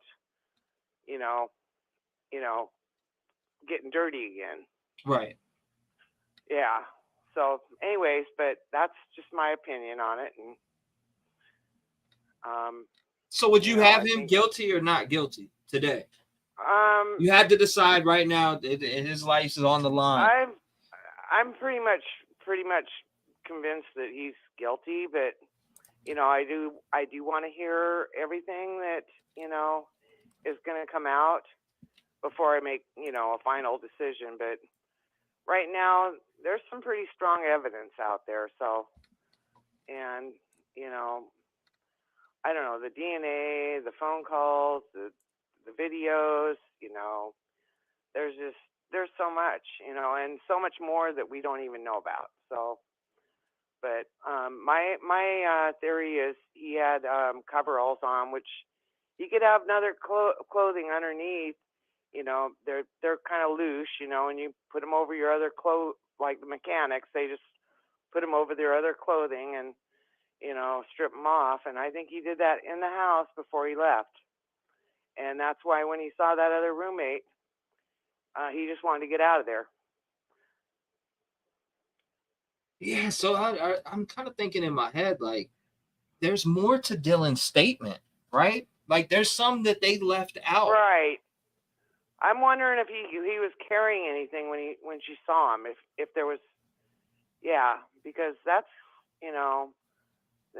and we don't know for sure on the no DNA in the car. That's just what the defense has put out there. But what could their excuse be for saying that? Oh, we didn't have time to go over all the evidence yet, so we didn't know that was there.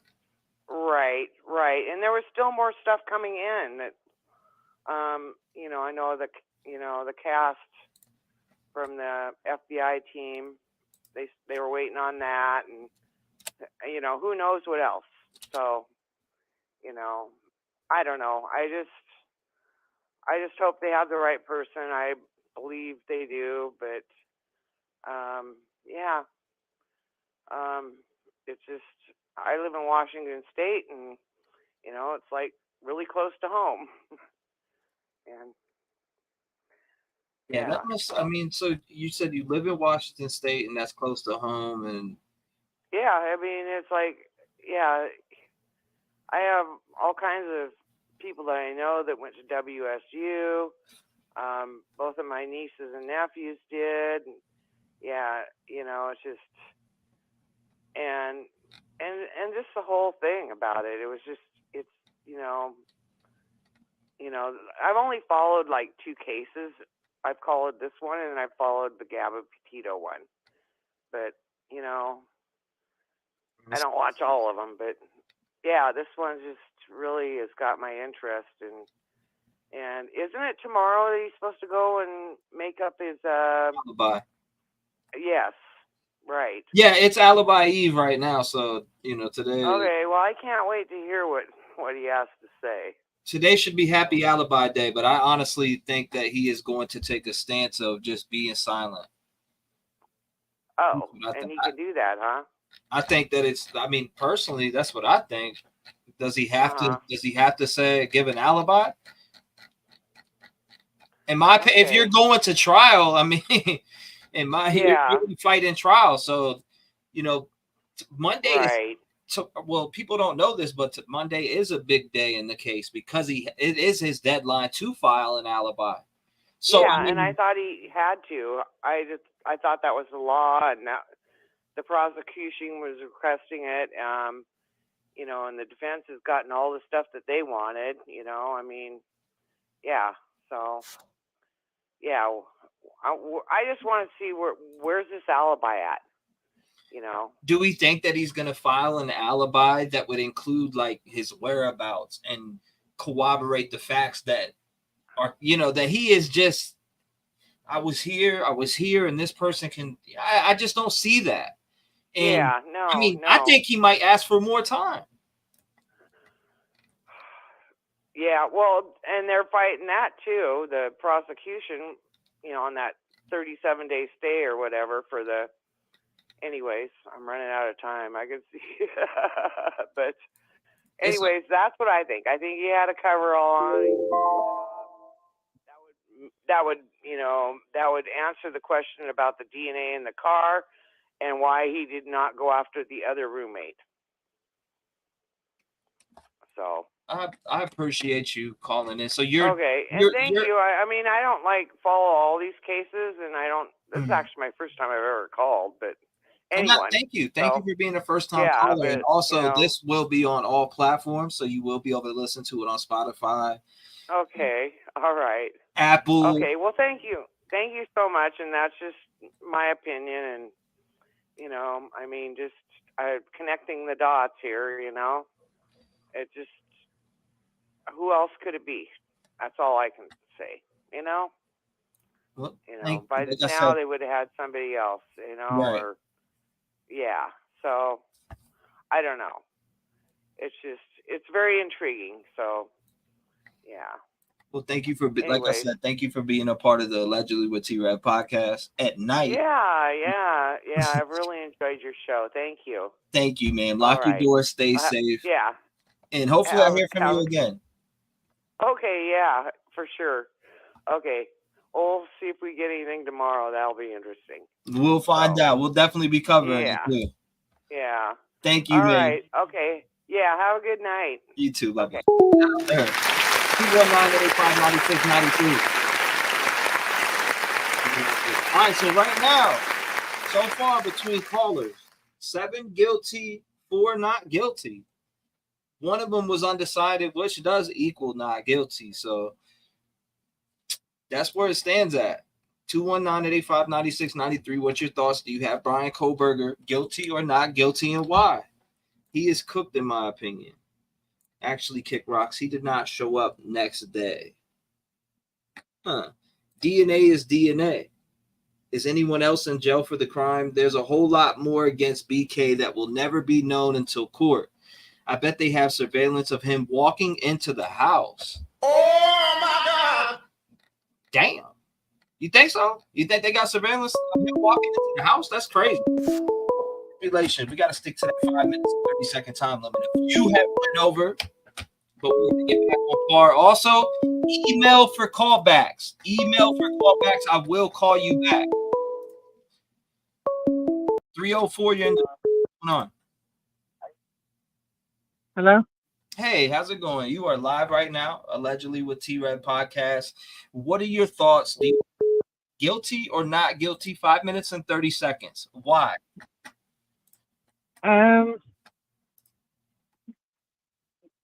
Guilty because they got a lot of evidence, in my opinion. And if you would go back and watch some earlier videos when it was on Josco, 1972, where he was sitting in front of the computer screen, you might want to have Jeff to blow it up and see if he can make the picture any better, because the guy's nose looks like Kohberger's. It's a high hair, his hair, eyes, and all.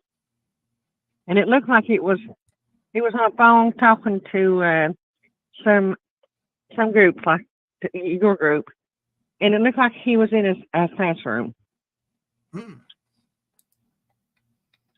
So yeah, I'm convinced it's him, because after you see that and bringing up close, you can see all these features and everything.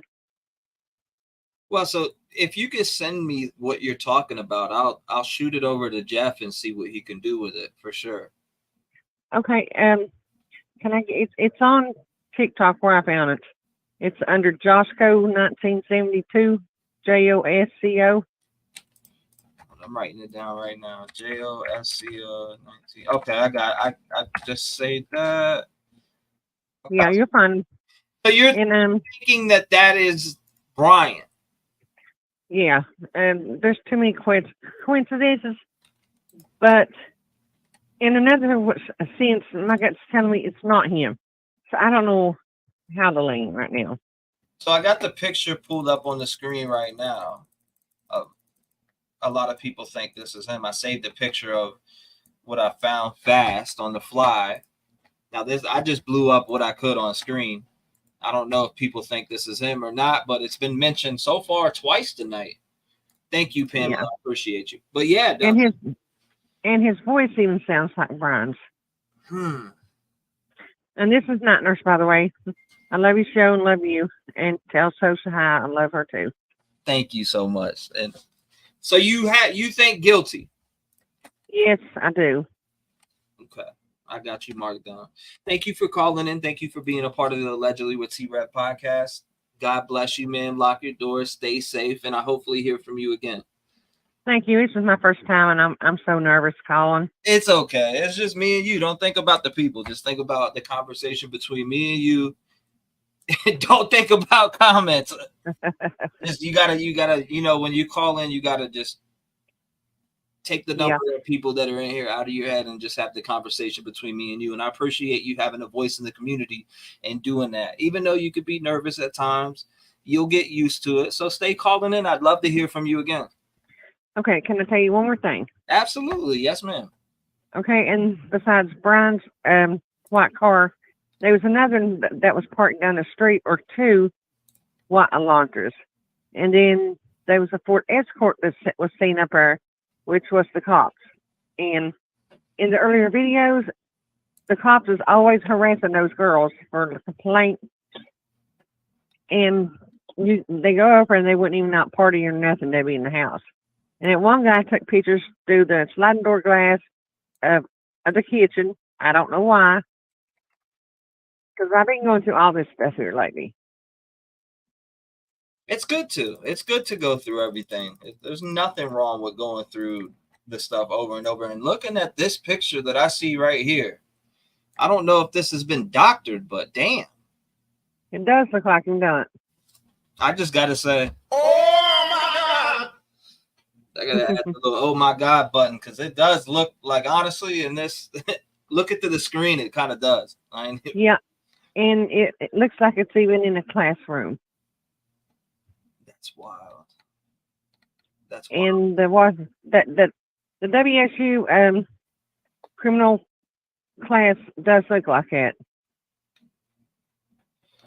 Wow. You know what? And they will probably, I won't say they will probably, they'll know. If they collected what device this was uploaded from, or he had a TikTok and uploaded anything to TikTok, the FBI, the investigators, they will nail that. I hope. And if it ain't him, I hope they find the real. person that did this because justice for the kids. Look at the investigation that they did on this Gilgo Beach serial killer. You know, the one from Long Island. Yeah, I've been watching that also. Look at that, and just look, and then turn your head and look at the BK case, and think about the stuff in your head. Like, what do they have against Bryan? What will they have? They'll have, if he was on social media, they'll know that 100%. Oh yeah. Yeah. Well, thank you for, like I said, calling in and being a part of the Allegedly with T-REV podcast. I appreciate you for being a voice in the community. God bless you. I hope I helped you get through the nerves, and you can call in again next time. All right. Thank you. I love you. I love you back. God bless you. Bye-bye. That was a great podcast. 219-596-93. Is Bryan Kohberger guilty or not guilty, and why? So far, it's 8 and 4 not guilty. 812, what's going on? Not guilty. My man said not guilty. What's going on? Talk to us. Tell us why not guilty. What's going on? You said what? What'd you say? Let us know. Let us know why you think he's not guilty. 5 minutes, 30 seconds. The floor is yours, brother. Run it. If I or you had killed our wife and we didn't call the cops for 8 hours, we'd be locked up still. Mm-hmm. That's a fact. I think Dylan knows way more, and there would be blood everywhere, a trail leading out of the house. And if they didn't find the footprint till the second day, that means they didn't even spray luminol the first day. And they've already been in trouble for hiding body cam in the Moscow sticker gate. So everybody that thinks the cops go by the rules is mistaken. It don't make sense. I'm hearing you. So I know the sticker gate was against because I covered it. What, Rory Wilson, Nathan Wilson? Yeah, and they hid the body cam footage because it showed the cops was in the wrong. That's probably something to do with the Brady Giglio evidence. I just don't believe he did it. On the internal affairs investigation. So you think that, and I actually speculated on that months ago. I actually made a video about that. Interesting stuff. There's something bigger at play. So you think there's some corruption going on in just in Moscow alone, or do you think that it's between all the agencies? It's nationwide. Usually small departments. Bing bang. It's a nationwide. Okay. Yeah, there's all kinds of police departments. Watch the news. You see some even in Pullman, 3 of the top officers got fired. That's wild. Sexual misconduct with students. Can you name them? It was the chief. Interesting. And then the 2 under the chief got in trouble for trying to cover it up.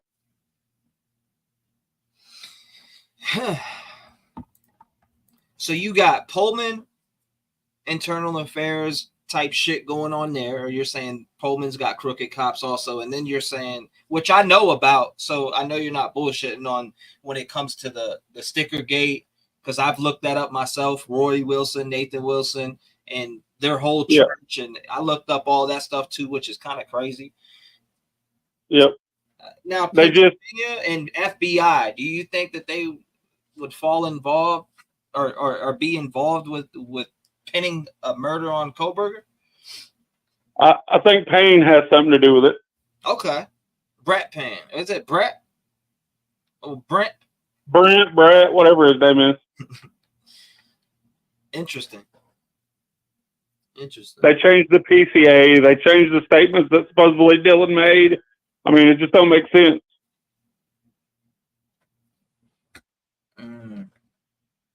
Why didn't the coroner go until 5 hours later when she's the one that pronounced the time of death? Any other case, they would go time of death by Kaylee and Maddie's phone. 252. And Jack D drives a water launcher, but you don't hear nobody talking about that.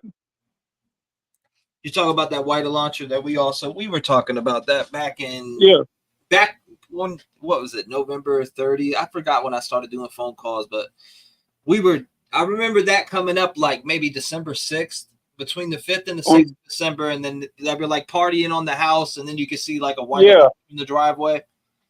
Yes, his mom and dad. Thank you, Miss PJ. Big scene. Yeah, no, we seen that. We seen that. I remember seeing that. But so it's a big not guilty. So it's a big not guilty from you. Yep. Well, I appreciate you calling in, brother, and having a voice in the community. God bless you. Thank you for being a part of the Allegedly with T-REV podcast tonight. I appreciate you being a part of that. Salute to you. You can check it out on all platforms. Thank you, brother. Lock your doors and stay safe. Thank you. God bless. 219-8596-93. That's a big not guilty, he said. So, 8-5. 8 guilty, 5 not guilty. Here we go. 712, what's going on? You're live. 712, can you hear me? Here we go. 712, what's going on? You're live. 712, can you hear me? Hello? Yeah, I think you're listening to the stream. I am, damn it. Hang on. I was like, okay, what's going on? It's Teresa Madden, Rev. Okay, so I'm trying to mute it. Okay, can you hear me? Yes, ma'am. I can hear you perfectly fine. So the stream is behind, right? The stream will be behind on your end, but not on my end. Okay, gotcha. Okay, so I think he's guilty. Mm-hmm. I've had a couple, actually 3, murders in our personal family. And I'm sorry to hear about that. Oh, thank you, hon. You're such a sweetie. That being said, there was a lot of this and that with the police did it, with my sister. We went through all this. We didn't have social media back then by any means, but we had the newspaper hanging out at our house. We had the news. We had all that constantly. People hanging out front. Excuse me. And it had nothing to do with any type of police department stuff. Do I get what the other caller was saying? Absolutely. It happens all the time. But not every cop is bad, because with that being said, I have tons of friends that are police officers.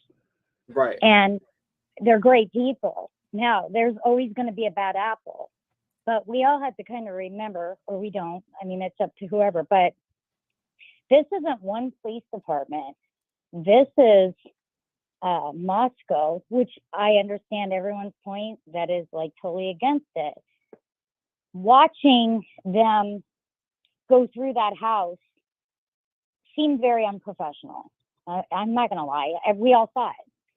But what we don't understand is the bodies weren't exactly where they were when it looked unprofessional. When they went upstairs, I'm sure they were masked and gloved and all that. And when they got that DNA off that sheet, I mean, I'm sorry, but that whole DNA thing, it's not going to sit on a sheet forever.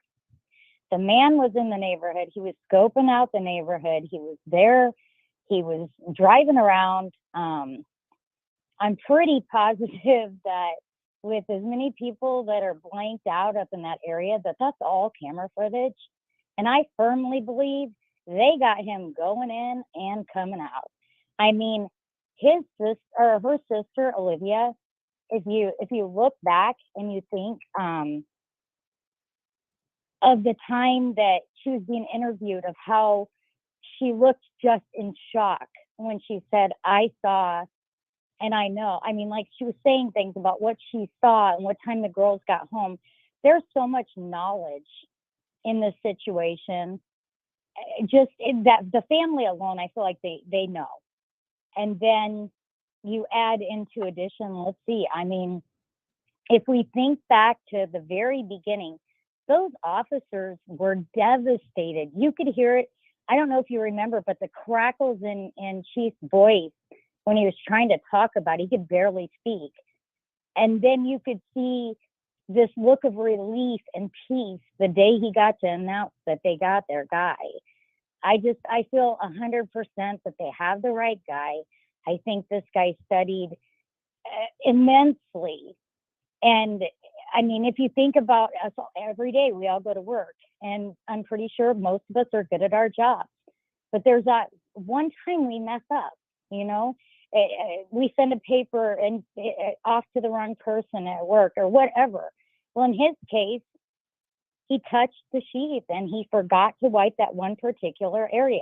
He probably did a great job with everything else he did that was terrible. I don't mean to say it like that, but in his mind, I believe he thinks, wow, I did an amazing job. Look at what I've done. This is all they found on me. I'm going to walk. Look, everybody believes me. Look, I'm a star. Finally, somebody notices me. And I know a lot of people aren't for the incel thing, but I also do know somebody who's quite the incel, not the murdering type. But he kind of reminds me of him. Just saying. I mean, we got to remember we don't know him personally, but what we do see, I mean, when you watch him walk into the courtroom and you see both lawyers smiling, and I'm sure they told him, please smile when you walk in the courtroom. And he gives that shit-eating grin. I'm sorry. It's awful. It's awful. It makes me just want to puke. And then he sits down and he looks around like he's got some kind of status, you know? I don't know. I just think he's going down. They're not going to throw a death penalty because they're going to throw everything out the window that they've worked hard for unless they know 110% this is our guy. Now, this video that people have out, I'm sorry, I say it's not him. It looks a lot like him, but with Bryan and him liking to be the smartest person in the room, if you listen to how this person speaks, he doesn't speak like any type of PA by any means in criminology. So that I don't believe. And the other two DNAs, I think at the time that that information came out, they were unsure. But I believe by now, I think 100% they know who that DNA belongs to. And I think it's going to be unimportant today. I think he's getting shot. Bottom line. Well, that's my opinion. Before I let you go, so obviously you're on the guilty side, correct? Absolutely. Okay, so that would be 10 guilty, 5 not guilty so far. Thank you for being a voice in the community. Thank you for being a part of the Allegedly with T-REV podcast. This is the second episode that will be on all platforms. I appreciate you calling in and voicing your opinion, your thoughts. God bless you, man. Lock your doors, stay safe, and hopefully I hear from you again. Absolutely. We all love you, T-REV, and you do the same. And everybody out there, stay safe and love you guys all. Thank you so much for the kind words. Sweetie. Bye-bye. Lock them doors. Shout out to her. 219-885-9693. Make sure you call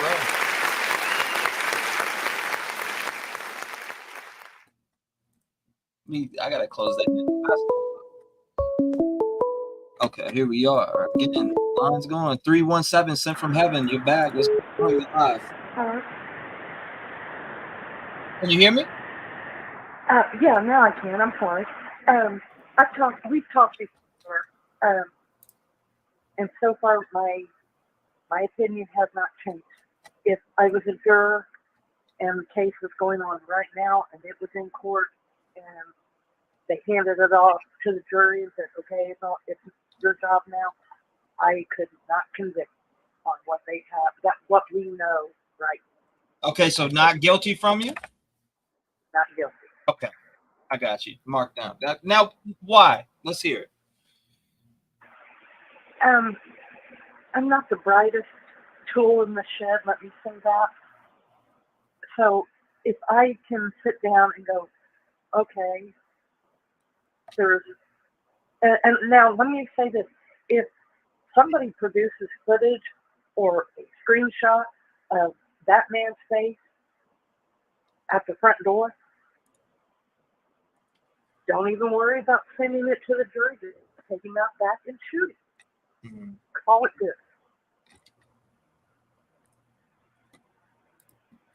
So you said if you could get his face screenshot at the front door at the time of the murders, like within that time frame, you would that would convince you? Yeah. Okay. And what really has got me stuck is the Bethany testimony. A grand jury, with the grand jury, they only hear what the prosecution wants them to hear. They don't get to hear both sides. They just hear one side. Mm-hmm. And that's the evidence that makes the prosecution's case look really good. Mm. I just can't see whether they're public defenders or not, reputable lawyers, gonna get up in front of the judge and say, there's no evidence that connects my client with any of the victims. I have an extremely hard time with no DNA being in not an apartment, not an office, not a car. I don't believe he was driving around with his car bubble wrap and, saran wrap around the seats, plastic or nothing. Because, as it is shown, he gets pulled over by the cops a lot. Yeah, that's a fact. Twice in Indiana. What was it, once or twice? Either in Idaho or Washington. So I'm not buying that his car, he just went through but like I said, basically saran wrap, bubble wrap, plastic, everything, and was driving around like that. If it was me, no, I would not be driving around about those hours of the morning with my car protected from any DNA or any blood. The fact that one of the search warrants was looking for a sheet, but you already had it. So why are you looking for another sheet? Interesting. Where did you read that? That was in the search warrant for his apartment. They were looking for a sheet. Interesting. And there's been so many damn that, documents. It's hard for me to remember all of them. If I didn't write everything, I've got like 17 notebooks full. That's good. It's good to keep notes. Shout out to you for keeping notes too. Because if I didn't, I wouldn't remember anything. But that really stuck out. You're looking for a sheet in his apartment, in his office, in a storage locker. When you say you already have it. So that, that makes no sense to me. And like I said, if I was on the jury and it was handed off to us right now, I could not convict him. I sure could not. So, oh yeah, we're going to shoot him. There's something, and this is just my opinion, there's something worse than having a guilty man walk free. That's having an innocent man convicted. And I'm not saying he's innocent. I'm just saying an innocent man to be convicted of a crime he did not commit. Oh, for sure. I mean, it's happened to what was his name? Last name Schofield. He allegedly killed his wife, but then he was able to. I think he's still trying to get out now, but convicted killer's what was it? Fingerprints was on his wife's passenger door, which was crazy. Yeah. So, I mean, You know, he got lied on too by the neighbors. Yes. The touch DNA, now, as I told you before, I had a case where I had much more touch DNA than what they have, or than what they have right now. And the judge threw it out. That was inadmissible. Well, thank you for calling in. I appreciate you being a part of the Allegedly with T-REV podcast at 12:53 a.m. We got 1,000 in here. I appreciate all of you calling in and participating. So far, 10 guilty, 6 not guilty. And I want to thank you for being a part of the Allegedly with T-REV podcast. Second episode. It will be on all platforms. Thank you for being a part of that. Lock your doors. Stay safe. And hopefully I hear from you again. Okay, thank you. Thank you, man. Shout out to her. I appreciate it. 219-885-9693. Phone number's at the top of your screen. Callbacks. I'm not seeing no numbers for no callbacks yet. So it seems like everybody's getting through just fine. Whoa. Okay. I'm hearing it. We're 10-6 right now. 10-6. 914, you're in the door. 914, can you hear me? Yeah, what up? What's going on, brother? How you doing? Good. Ryan calling from New York, bro. I called you a few times in the past. No doubt, right? So, Ryan, what's going on, man? 5 minutes, 30 seconds. Guilty or not guilty, and why? I think it's an easy for me personally. I think it's easy. I think he's done. I think he's guilty. And I think it will take the jury not too long to all come to their decision and show that. I mean, personally to me, when I look at this guy, I see a complete sociopath, just like a complete weirdo. I mean, like I said, it's my opinion. I really didn't cover follow true crime. You know, I stumbled upon this case. I stumbled upon your page, and you know, I subbed, and ever since then, I've been tuning in. Is it always like people try to make these alleged killers seem innocent and do all this stuff to try to prove that they're innocent? I've never seen a case where so many people go out of their way or that are trying to come up with theories of why this guy's innocent. I just don't understand. Like, so first for me also, Ryan. Right? Like, I mean, maybe I'm sure it happened before, but if you just let the facts play out, like what we have, I mean, you can't really deny what they got. Like I said, cool. Like the pings, you don't want to use the pings, the car, all right. Like all his past stuff that he dealt with in his life, all his, you know, his diary that he wrote, whatever that was. You want to avoid all that, cool. I'm not getting over that DNA in the sheets. Like personally, me, I'm not. And I think I follow a defense lawyer. I mean,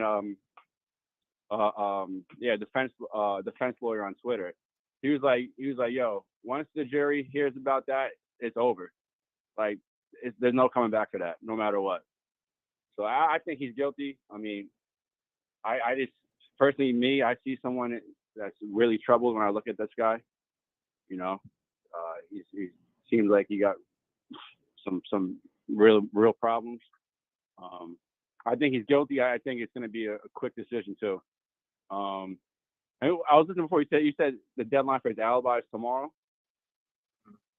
Yeah, his deadline for his alibi is today. Now, Monday. Yep, today. Yeah, I don't see him. What would be the point of making one now? You know, I don't really see what the point is. You might as well just stick it out and go to, right, like you said, go to trial. What's the point? You know, it's not like anyone's gonna. What is he gonna say? Oh, I was out to dinner with blah blah blah or something, like, you know. It ain't nothing he can say now. Bro, I'm not gonna be surprised if today there's no response. Period. Yeah, I mean, unless he says, oh, I was driving, you know, at I stopped at. Unless he has someone corroborate for him. Oh, he was at my house, blah blah blah. But that shit ain't happening. I mean, who's he fooling? This dude is toast, bro. Yeah, I feel the same way. I feel like he is toast. I do want to know more about this. And I think they got more stuff on him. If I watched the video earlier, and Kaylee's sister, what Olivia, her name? Yeah. She said she's seen a video of. She said she's seen a video of Kaylee and Maddie getting dropped off in front of the house. So how could she? So they could see that, but they're not gonna be able to see Brian's car outside and him leaving and stuff. Whoa! You say you see? Okay, so you seen a video? She said that she's seen a video of them getting dropped off. Olivia said, if you go back to one of her interviews, she said she's seen it. She's seen a video of them getting dropped off. Now I'll try to go back and find it. I'll try to email you or Twitter DM you. Yeah. But it's like an early interview, and the reporter, like, he asked her again. He's like, wait, so you seen it? She's like, yes, I've seen. I know. That's how she knew exactly what time they got home. That's what she said. I'll try to go back and find the interview. I think it was like one of them when she was at her home, maybe next to her mom or something. So imagine during the car, she's seen that, right? So imagine him looping around that whole entire. That's what I'm saying. They got a lot, bro. They got wasn't the house like next door or two houses down had that Ring camera? Like you got 1112 or 1112, which is right there. That's the Ring cam that caught the audio. Yeah. So he probably I don't know. Maybe he thought he could avoid it by going around the back or whatever, but I don't know. I just think he was so into the moment he wasn't even thinking, because everyone says he's so smart. I mean, shit, he ain't that smart. Yeah, you're talking about the Ring cam I got up on the page right now. Yeah. So, I mean, we'll see. I think he's done. Anyway, yo, fuck with your show, bro. Thank you, brother. I'm sorry for cursing. Nah, it's all good, man. It's all love. I'm not really picky with that. Yeah. I appreciate you. And yo, one last thing. I don't know if you don't want to touch on that, that's cool. The other day I seen you and John had a little falling out or something. Yeah. I just don't, I don't like disloyal shit. You know what I mean? Okay. No, I wasn't sure. It comes to a point where I chose to leave it alone. I felt like it's disloyal, so I'm not gonna make it a bigger deal than what it is. I just seen. Oh no, yeah, I hear you. I just wasn't sure because I haven't seen him on in a minute. A few people were talking, but I was trying to get the And you won't ever see him on here again. Okay, all good. I mean, hey, you know what I'm saying? It's all good, bro. I'm still listening. I appreciate you. Yeah, I mean, you'll see a bunch of different other people, but yeah, DJ will never be on here again. Let him do what he does. But I seen some disloyal things that I didn't like in my eyes. We had one last conversation. I found out what I needed to find out, and I just left it at that. Oh, all good, bro. All right, I didn't. Nah, you good, brother. Hey, you good. I'm glad you asked, so I can tell you. Yeah. I want to get, because I seen a few people saying shit, but I wasn't sure if I missed it. Maybe you touched on it one day when I wasn't listening. But that's all I got, bro. Yo, and I know you probably been following this. I'm from New York, but this Rex Huerman case, it's just getting wilder by the day, bro. Yeah, that shit's crazy. I've been following actually the Gilgo Beach. Yeah, that's what I'm talking about. Yeah. Oh yeah. See, today they were digging up his backyard. That shit's crazy. Ain't no doubt. Well, bro, I appreciate you calling in and being all right, bro. Allegedly with T-REV podcast. This will be on all platforms. Shout out to you. Thank you for being a part of it. And hopefully I hear from you again, Ryan. Yeah, I try to call in, but you're a busy guy, bro. It's all good, man. You can call in whenever you want. Whenever I'm live and the lines are open, call in, give me a shout, or even email, come up on panel sometime. Definitely. All right, bro. Thank you. Yeah, God bless you, brother. Stay safe. Lock your doors. Lock your doors. You know the drill. Later, brother. 219-85-9693. You know the drill. So he has guilty. I mean, that's 11 guilty, 6 not guilty so far. So it's heavy weighing in the guilty direction for the most part of everybody that's calling in. Said dude has some sound. You said dude had a soundproof room. What the fuck? His family didn't know he was a psycho. There's a lot more to the Gilgo case. The stuff I'm hearing, I think he's guilty. It's a massive network that was doing it. That's crazy. 812, what's going on? You're live. Hello. 312, you are live. What's going on? Guilty, not guilty, and why? I done called in and put in not guilty from Indiana. Okay. I won't mark you again. What's going on? I'll give you another 5 minutes, though. Come on, talk to me. Does people forget they was cleaning up this crime scene before they had even arrested anybody? And also, the cops would have never followed him all the way across the country if they thought there was blood evidence in his car. Why would they do that? I mean, that absolutely is nonsense. That's all I had to say. Yeah, that's wild. I mean, they definitely followed him across country, but they tried to clean up the crime scene before they even arrested him. I mean, that's a good point. So what do you think he cleaned up the crime scene? And then there's 5 guys go in with no law enforcement mark, cowboy hat, baseball hat. Who are those guys? No law enforcement credentials on. Shit's shady around there, Rev. You're talking about those Cowboys? Yeah. The Texas Rangers? No badges, no nothing. In a soccer mom van. And the soccer mom van. Shit don't make sense. I'm hearing you. Somebody said, I agree. Lots of people. You're a web sleuth. You've seen these cases. Shit don't make sense. It's wild. It's definitely, I mean, there's some shit. I mean, cleaning up the scene, I agree with that. And I also disagree with them trying to tear that fucking house down. I mean, how do you put somebody to death when you started cleaning up the scene before he was even arrested?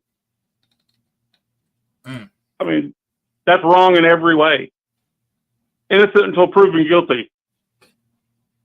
They definitely had badges, though. I mean, regardless of that, they had a crime scene cleanup there. Yeah, no doubt. I agree with that. Why clean up? And then they're going to put somebody to death. That's just wrong in every way. I agree with all that. I mean, even if he did it, they fucked up. They fucked up. I mean, so they fucked Innocent until proven guilty. So, I mean, I see a lot of different comments that are in chat. And if anybody's family was arrested, would they be okay with them putting him to death when they had crime scene cleanup there? Hell no. Well, if they collected all the evidence they needed to collect to gather before a defense got to go in there. I mean, and you wonder why everybody's thinking they covered something up. I love hearing the other side, and I appreciate you bringing it. I mean, that's what I want to hear. I went to school for law enforcement. I've studied this stuff. Yes, sir. So, I mean, anybody that's done crime before, watched cases, I mean, use your common sense. DNA, my common sense, I run with DNA. That's just me. I'm not saying his DNA. I'm not saying his DNA is not on the chief, but I don't think he put it there. But the thing is like, and that's a good point that you made. They're cleaning up this crime scene, etc. Now you saying that makes me think that they have some more DNA on him that they collected from the scene for some reason. Now they better hope they do, because it would be an open and shut case if they have more DNA. But yeah, you're right though about cleaning up the house. Why are they cleaning up the house? Why do you think there was no preliminary trial? Because they had to do the grand jury. They got to produce their evidence only. He's walking regardless of if he did it, I think. So from you bringing up that point makes me think that they got hardcore evidence against him. Even if they do, I mean, they was cleaning it up before he was arrested, had a chance to go in there and his lawyers go through the evidence. That's wrong. They always I'm not taking up for Kohberger because if he done it, he needs to get the death penalty. I'm just saying it don't make sense. All right, so I see most of the chat saying they clean up every crime scene once it's processed. No, they don't. They clean up death penalty crime scenes every day. People are saying. I'm just reading chat. I'm reading chat. The only reason they was able to clean that house up is because it's under an LLC. Most crime scenes are cleaned up within 48 hours. No. They're mistaken. Peppy 22 says that. Let's see.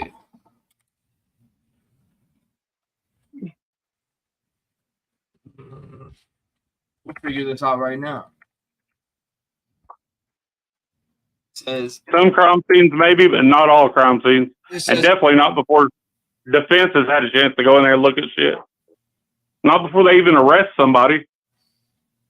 depending on the violence of the murder and the amount of disinfection and removal necessary, 1 to 40 hours.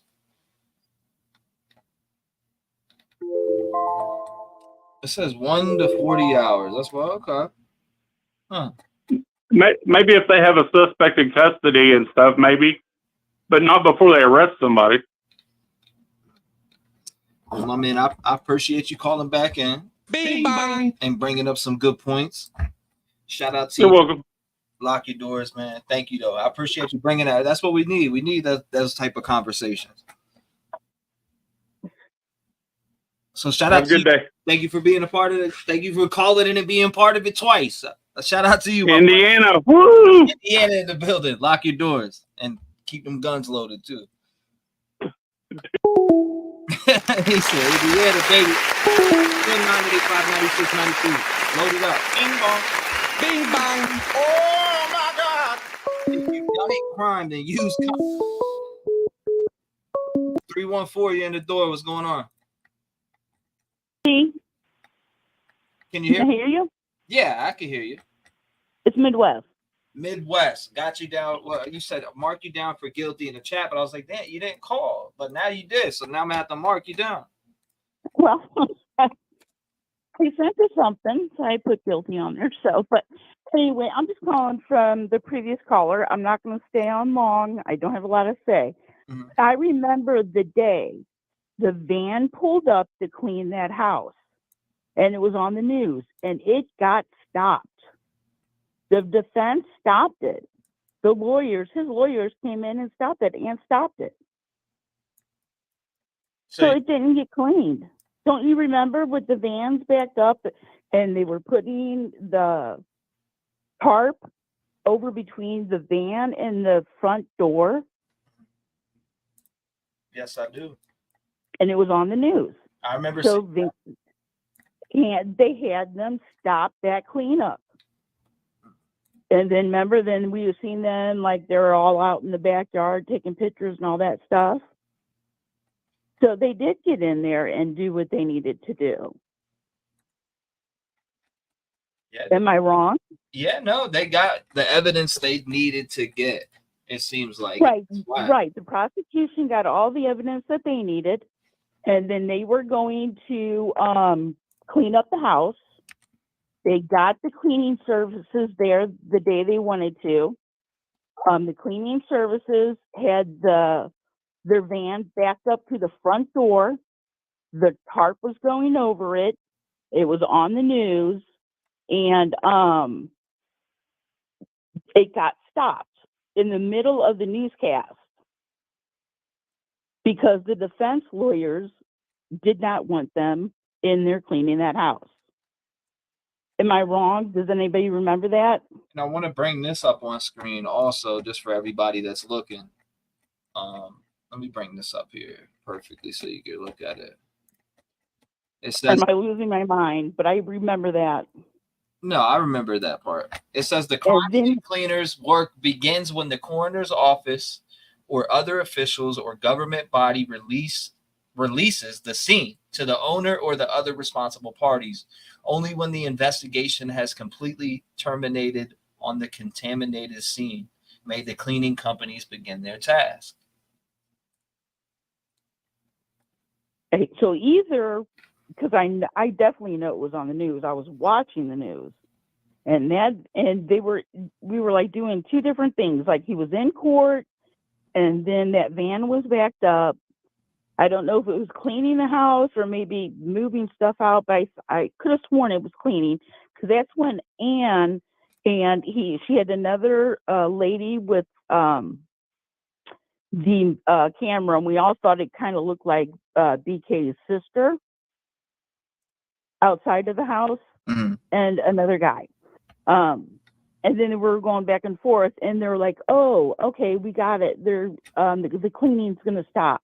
They can't go in the house because Ann had just came on as a lawyer.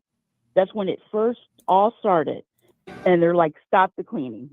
It's all stopping because this is his lawyer, and they want to go over the house." Does no one remember that? I see.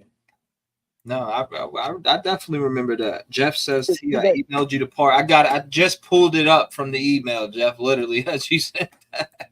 Yeah, exactly, T. Maybe they should have enough. Maybe they have enough evidence without the warrant for BK's parents in apartments. See, I'm starting to think that now, they got to have some other DNA. For some reason, I don't know why I feel that way, but I feel like they have other DNA than on the knife sheath from Bryan Kohberger. Right. But I'm just saying, because when he said that they went in there and cleaned up that house, they were going to clean up that house. But the day that van, the cleaning services backed up to that front door and put that tarp between the door and the back of the van, we were watching the news, and it got stopped because Ann Taylor stopped it. Because that's when she first started being his lawyer.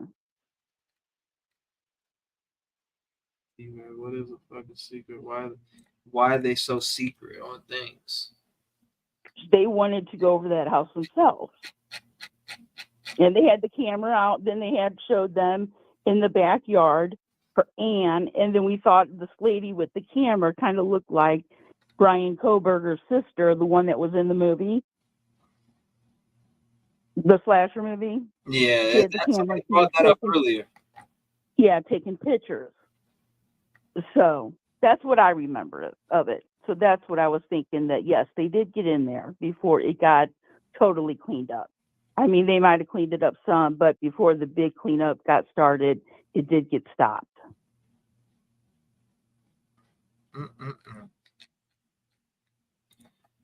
So that's all I had to say.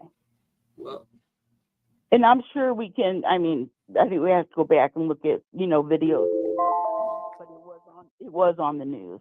So I was watching it because they were like shocked that it got stopped, and they're like, the cleaning people were upset that they were getting ready to clean it and they had to stop everything.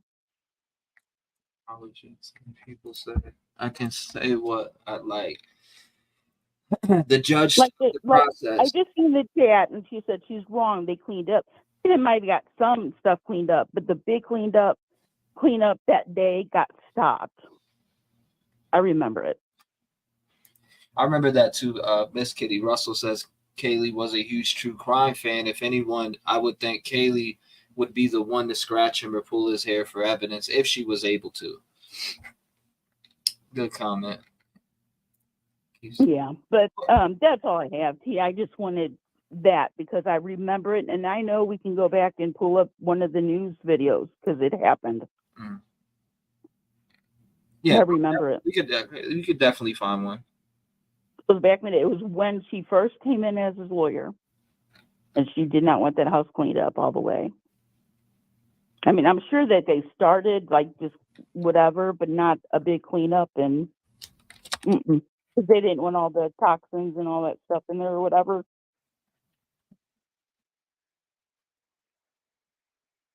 I mean, they cleaned it eventually, but not until she got a hold of it. Well, I appreciate you calling in, Midwest. Okay. Well, thank you for your time. Thank you for being part of the Allegedly with T-REV podcast that will be on all platforms. Thank you for having a voice in the community. God bless you. Lock your doors. Stay safe. And I'll talk to you soon. Okay. Thank you, T. Love you and the family. Love you back, Midwest. God bless. Sure. All right, hold up. We got a video we need to play real quick. Now, this is the video Jeff was talking about and said, take it to here. So I'm going to bring it back just a tad bit, and we're going to hit play. This isn't just both those girls are our girls, and we are not. I'm not handing over. I thought about it. I thought, like, here, just take care of my family, make sure that you find the right guy. And I eventually got to a point and said, you know what? My family, we're all G's. We call ourselves G's because nobody can pronounce our name. We are not going to sit here and let somebody else do a job that we can't add value to. And you guys have added value. I mean, Yes. you, Olivia, found the Twitch video that actually solidified the timeline. We watched the ring video that showed them pulling up, and we're like, that's them. It's 1:56. That's what time they got home. And there's the cart leaving, and yeah.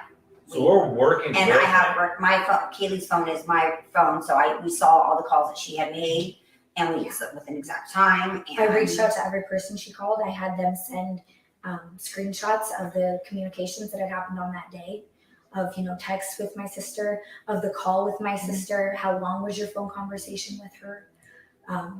Just to do whatever I could in those first few hours, because unfortunately by the time we even found out, they've been gone for more than 12 hours. What America needs to know is you can be a victim all the way up to the point where you just hand it all off. Hold on, so Jeff said to go to 32:26. Jeff says when Gonsalves family mentions seeing the ring camera and Kaylee and Maddie dropped off. So again, let me go back to this one more time. Let somebody else do a job that we can't add value to.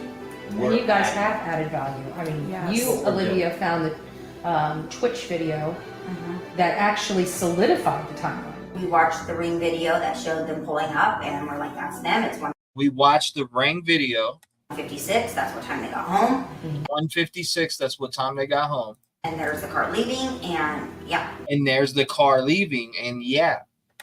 So we're working. And I have my phone. Kaylee's phone is my phone, so we saw all the calls that she had made, and we with an exact time. And I reached out to every person she called. I had them. So, and that brings back to a great point that was made earlier. If that happened, right? If that happened, and they seen when they arrived home, etc., on the ring camera, do you not think that they would see BK's car come in? Just saying. Phone lines are open 219-885-9693 so far. There is 12 guilty, 6 not guilty. Phone lines are wide open though. 951, what's going on? You're live. Yeah, so I just wanted to say I did actually look up what the previous caller was talking about. They did actually halt it, I think it was twice. Or maybe they just documented about it twice. It was like the end of December and then in January on the 6th. But I want to say that I think so far he's guilty.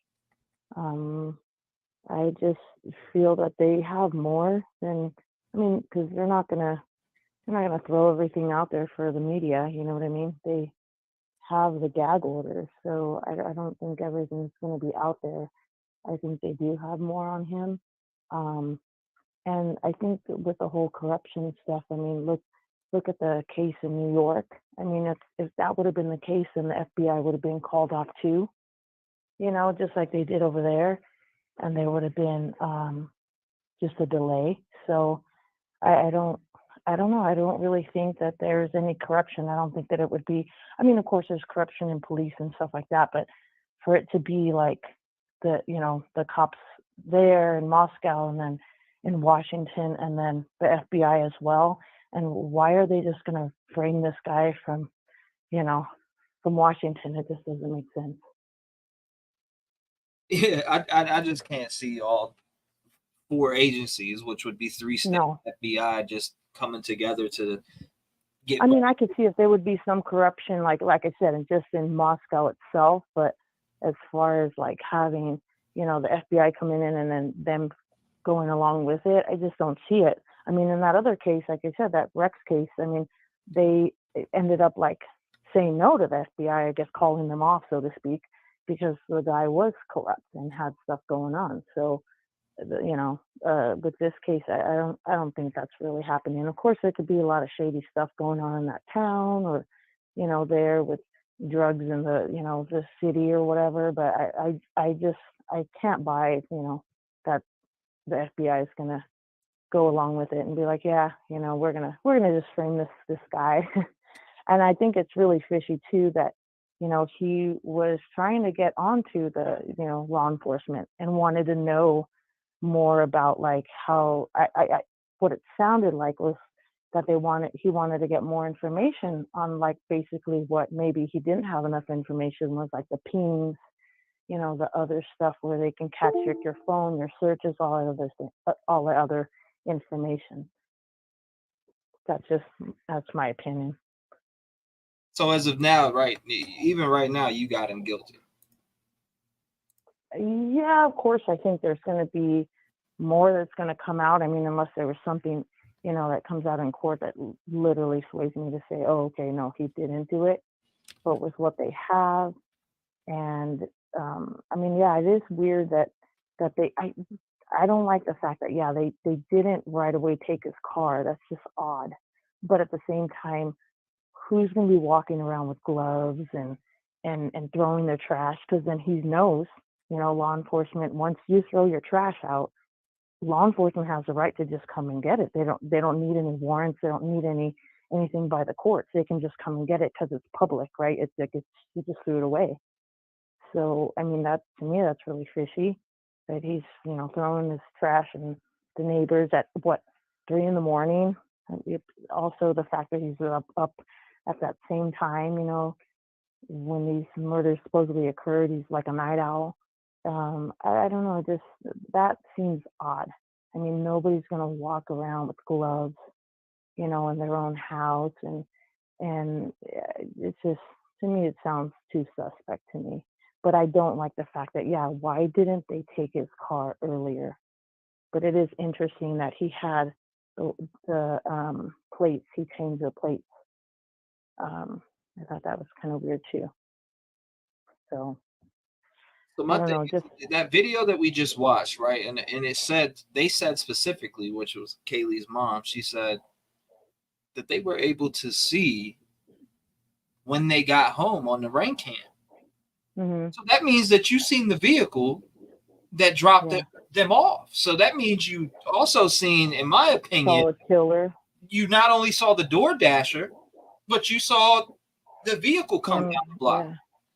And possibly even the killer entering and then exiting the home.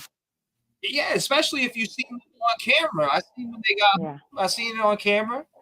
And you just think about it too. Even nowadays, it's like there's just so much. There's so many. There's cameras all over the place. I almost feel like, you know, I think I mentioned it before when I've called in. You know, the Golden State Killer. You know, that guy got away with it for years. I mean, if there would have been like ring cameras like there are now, crazy, I don't think that guy would have gotten away with it for so long. You know, because it's just all over. And then now with the phones, they know where you're at. They can, you know, find out where you go, traveling, even if your phone's off or on. You know, it's just interesting that there's a lot more that I feel, and all those terabytes, I feel like they just have a lot of stuff on him that we don't know about. But I mean, hours of footage. Hours. Yeah, I do really want to, you know, obviously find out what's going to happen in court, but I just think there's way more, you know, that they have that we don't know. But I just feel like he is a strange guy. People reported it, staring at girls and, you know, in the library. And I mean, I'm sure all the girls there, you know, here in your chat, you know, you've come across weird guys like that. It just is, you know, you don't want to interact with them, or they're just strange, and it's like, whoa, you know, it freaks you out, you know. And I just think, he was just a weirdo in the sense where he was socially he was awkward, but he was very, you know, smart in book wise. Like they say, you have street smarts, you have book smarts. You know, I think he was pretty smart with books, but he maybe just didn't have really the street smarts, or didn't have the, you know, that social aspect about him, you know, that would make him likable. He just sounded, from what you hear in reports, he just sounded like an odd guy. So, I mean, you could kind of see somebody like that, you know, like when we went back to the Rodgers, that is a really creepy guy. Yeah, no doubt. But, That dude was definitely creepy. he was so off. Yeah, I And just and like the caller said before, like yeah, you know, if he would have maybe just said something to somebody or tried to chat with somebody, maybe someone would have given him the time of day. But if you don't, then you're not. You know, I kind of think Kohberger's kind of that way. And then when they said that his students said he had a change, like all of a sudden he's happy and, you know, energized and giving, you know, all these great grades now. That seems so weird. Well, I appreciate you having a voice in the community, calling in and being a part of the Allegedly with T-REV podcast. Very good phone call. Thank you for having a voice in the community. I appreciate you. Lock your doors. Stay I safe. will lock my doors, yes. And hopefully I hear Always. you again. Most definitely. I need to actually get on because I can't, I don't want to come up and chat with my regular name. So I don't know how to do all that. Maybe I can email you and get some information on that. But I try to change it on my YouTube and I just can't. It keeps coming up like it's showing my name. And I'm like, I'm doing something wrong. I'm not that tech. You gotta savvy, publish so. it. You gotta publish it. You gotta. Oh, I it's see. in the right hand corner. You'll be able to do it. You could do it from your phone or computer. Oh, okay. Okay, I'll try again. I'll show All right, you. well, cool. If you email me, I'll send you a little video link show or you how to do it. Oh, sounds good. Okay, well, yeah, I'll let some other people get on. Thank you so much. Have a good night. You too. Lock your doors. Stay safe. Good phone call. 9693. I said 90. BK guilty. 13 not guilty. Or out of all the callers, so we got 13 callers that say guilty and 6 not guilty. 608. It's never too late. What's going on? You're live. Hello? 608. Never too late. You are live. Guilty or not guilty, and why? I say he's guilty. Okay. Why? I think the DNA says a lot, and the car pings, and I do believe that he was following Maddie, Kaylee, and Santa on Instagram. I saved the pages, and now when I go to look at them, I can no longer have access to them. So I feel that they are the originals. And the Papa Roger thing, I'm not so sure that was him. It's very possible it was, but it might have been law enforcement trying to draw him in. But if it is him, it does make sense that he used the name Papa Rodgers. And on the page 118 in the PCA, I do believe that that is from the Handmaid's Tale, or if it is Papa Rodgers, it could be from Elliot Rodgers' manifesto. I read that earlier. I just think he's guilty. Now, with the Papa Rodgers part, or Papa Roger, people say they bring up this law enforcement trying to draw them in, but in what case have they ever done that for any murders?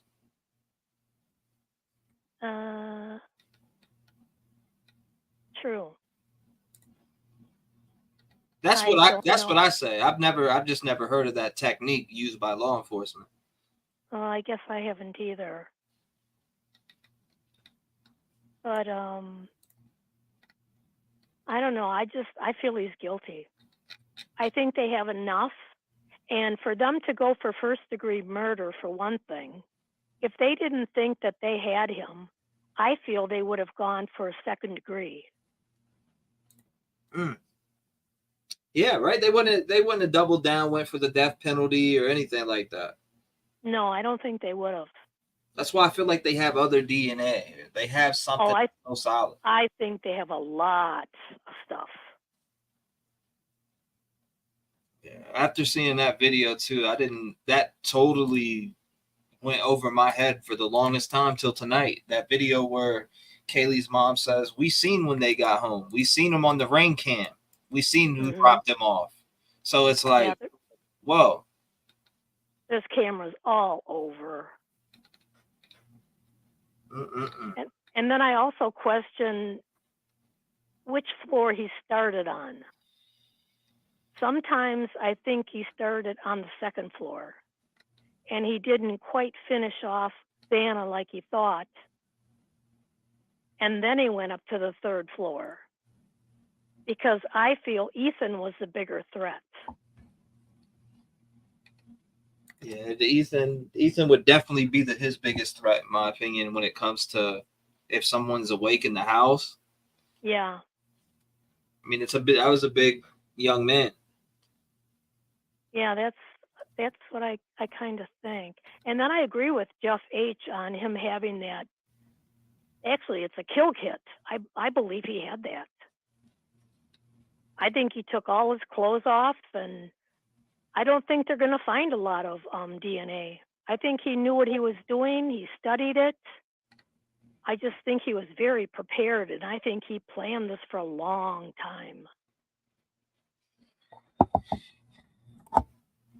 I mean, so for me, though, it's like, when did he go into plan it? That's what I think about, like, because I do think he's the right guy or the right person or one of the right people. And I'll just put it like that just because I don't know the rest of the hand that's dealt so far, what they have hidden behind scenes, because we know they're holding some shit close to the vest that's sealed, obviously not for the public, which would probably even shut down everything else. So for the roommates, I'm like, okay, they would have been arrested by now if they were involved.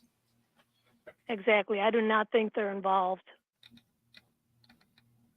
And I think he was probably following them on Instagram when he was probably in Pennsylvania. So, like a planned out plan to move all the way to Washington just to commit this?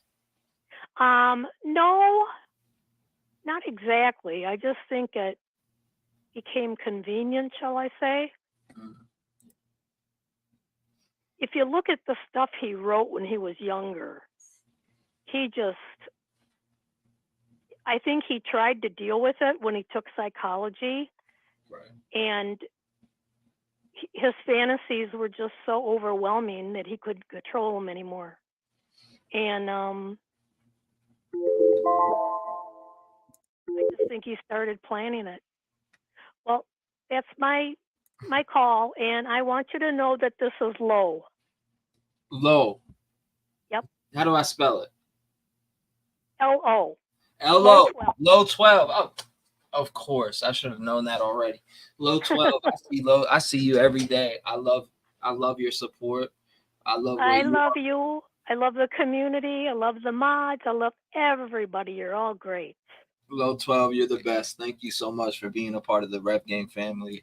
I love you and just love the person you are. You have a big heart. I see you every day. I want you to know that. I see you every day. And thank you so much for having a voice in the community and just being strong with us. I appreciate you. Rev Game strong. Yes. Okay. Lock your doors. Goodbye. Lock your doors. Stay safe. Okay. Goodbye. God bless. Shut up. That's it. Original Midwest. It's like a lot of y'all. I don't think I've ever talked to Low 12 on the phone. That was a good call. Shout out to Low 12. First time I've talked to her, I think. I don't remember ever talking to her. 219-885-9693. Now, right now, as of right now, we have 14 guilty that called in and not guilty 6. Now, let me check the polls on YouTube. The polls on YouTube are 15% or 52% guilty with the death penalty out of 700 votes. Gracious. 757 sent from heaven. I already got your votes, so it don't count again. What's going on, Donna? Hey, can you hear me? Yeah, I can hear you. Your vote don't count again, so I can't add. No, I know. I just said something I want to say real quick.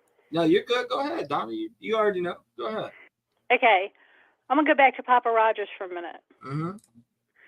After I got off the phone with you earlier, I was thinking, everybody's talking about, well, he's younger and all this stuff. He died in 2014. So technically he'd be 31 right now.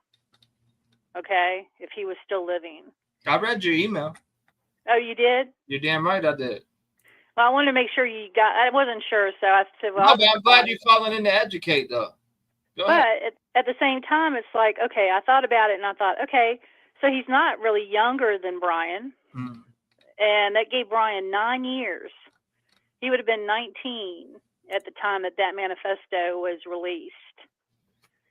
So, if you really look at it, if he came across that and actually began studying it and reading it, and having the same feelings, because he did write quite a bit about how he felt empty and how, all those feelings that were similar, he just wasn't, he didn't feel like a human, I guess. There was things about him that was just so not normal, for a kid his age. But in reality, if you take those 9 years, he could have studied that manifesto. He could have got wrapped up deep into it and begin to hate women in the same fashion, I mean, yes, there was a time he had a girlfriend, but that was back, in evidently his drug using time, I believe. But you don't hear about anybody else, and you do hear about the one girl that he went on that Tinder date with, but that was like she got the creep factor then, and his comment to her made her so uncomfortable. So it's a possibility that he used that as I don't want to say a Bible, but, as a guideline to how he was feeling about himself. He could relate to the things that were being written in that manifesto. It's just a thought, because when we talk, we're kind of talking as if, Elliot Rodgers was still alive. I mean, not still alive, but still the age he was when, he was 22, I think, at the time that he died. Yeah, he was young. And to think like that, like, I'm still a virgin and this, that, and the third, it's like, well, man, you gotta get out there and engage and be yourself. I mean, if you freeze up and you're not yourself, nobody, like, if you don't speak or say anything, nobody will engage with you. And it's kind of like an inferiority complex, You feel like people are judging you, and you feel like people are mocking you, and feeling like you're not that you're beneath them, that they're sticking their nose up in the air towards you because you just don't fit in, So, but I thought it was pretty interesting because of the 9 years that he could have looked at that if that was the case, and the fact that Elliot would have been older than him by a couple of years. So that's it. That's all I'm going to throw out there. Just something to chew on. I appreciate it, Donna. All right, Trev. God bless you. Thank you for You too, calling brother. in again. And yeah, that's definitely interesting. He would be 31 now. That's right. Definitely interested. I'm about to check out some. I see we got some voicemails. I'm about to play them and see what's going on, because there's a chunk of them. All right. Well, thank you. Thank you, Donna. Lock your doors. All right. Stay safe. You know the drill. I know. God bless. I know. Donna's funny. Oh, wow. We got tons of voicemails. Hold up. Tons of voicemails. I forgot to even say that before we got started tonight. If you can't get through, use up the 3 minutes to leave a voicemail. Don't say your number. You could say whatever for 3 minutes on the voicemail, and that's the time limit. But 3 minutes, you could get out what you can get out. Hey, T-REV. How are you? I'm listening to the live, just trying to get through. My vote is not guilty. Not guilty. No. Right now. Okay. According to the polls that you're doing. Okay. There's just not enough to put this man behind the or in front of it. Mm. But justice for all the victims. Love you. Take care. And hugs and kisses to our furry friend. Talk to you later. Peace. Shout out to her. Good job. Okay. Few minutes. So, okay, I'll take that as a vote because she left the voicemail. So, 7. So, we got 14 guilty, 7 not guilty. Let me play a couple more voicemails. I'm going to keep going. 2 seconds, 5 seconds. Nah. Now, what time did she call? 12? Damn, I might wake her up if I call back. Did you get through? Nah, I don't know. Are you still in here? It says nearest. This is night nurse, I think. Yes, T-REV. This is Night Nurse, also known as Loretta. Okay. Also known as Loretta. Let's try. I mean, we could try it. We could try to call her back. Let me see. Let's see how it works out. Should be sleeping. Did we talk to Loretta already? I've been trying to call your show and can't get through, so. Why does she sound familiar? Did we talk to her already? Has anybody ever came to the defense on behalf of Bryan Kohberger and said that there is no possible way he could ever commit such a crime? Yeah, there's a huge community out there that actually says that. I'm dead. You got me dead with that one. I love how he talks to him as if I'm on the phone with him. I'm done. I'll try to call her back. Let's see. I don't know if I talked to Loretta. Why do Please leave your message for. Can't do it. All right, I'll leave it at that. Next. T-REV 757, my name is Aspen. I'm from New Mexico. I do believe he is guilty, but I do have a question regarding the sample they found on the knife sheet. As an ex-drug user, I know that I traded a lot of my stuff and a lot of my family stuff to get dope. I feel like I talked to her. I remember that voice. So if they were actually selling dope, who's to say that he didn't trade them that knife and knife sheet, or who's to say that he didn't trade it to somebody else and they traded it to them? Can you give me a call? I'd like to speak about this. 505-418. Yeah, I had to cut it right there. So you did, have fun guessing the last 4 digits. As soon as I start hearing a phone number, I'm cutting off. All right. Chris, I talked to you. Let's see who this is. What?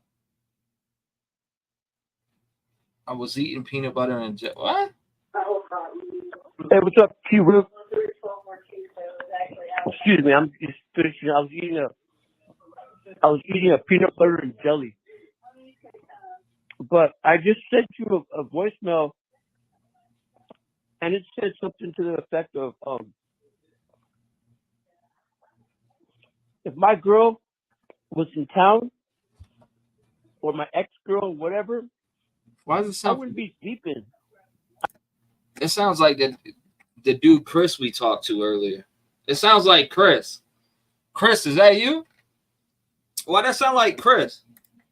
Anyways, there's more, but they're all like 5 seconds. So why even play that? You know what I mean? Why even play that? Where's this other one? You know, something else I was thinking about was that. Oh, you don't want to hear that. 580, you're on the show. What's going on? Hey, I called once before. As usual, your people are awesome. Are you hearing my background? I'm turning it off. No, you're good. You're good. I have so many things based on comments, but the voting thing tonight, legally he's innocent until proven guilty, but something happened yesterday to me, and I watch crime, and sometimes if I'm cleaning my house or something, another one will roll over. And I wanted to share this with you, and that just for every caller and anybody listening. It came up on an A&E, American Justice, and the title of it is Co-ed Slain at University of Florida. And I think it was in Gainesville. And I can't remember the guy's name and whatever. I was so shocked by everything that I heard fits Bryan. I think the crimes were committed last year. It's been almost like 9 months, 10 months. We have a lot of time to theorize or look at what we've been told. And I look at Steve Goncalves and I hear him say that when he met him, it wasn't a big boogeyman. He was shocked at his size and stature and certain things about him. And those are not the words he used. Those are my interpretation of what he was saying. And it was, he just wanted the guilty. He doesn't want to prosecute an innocent. He wants the guilty. And I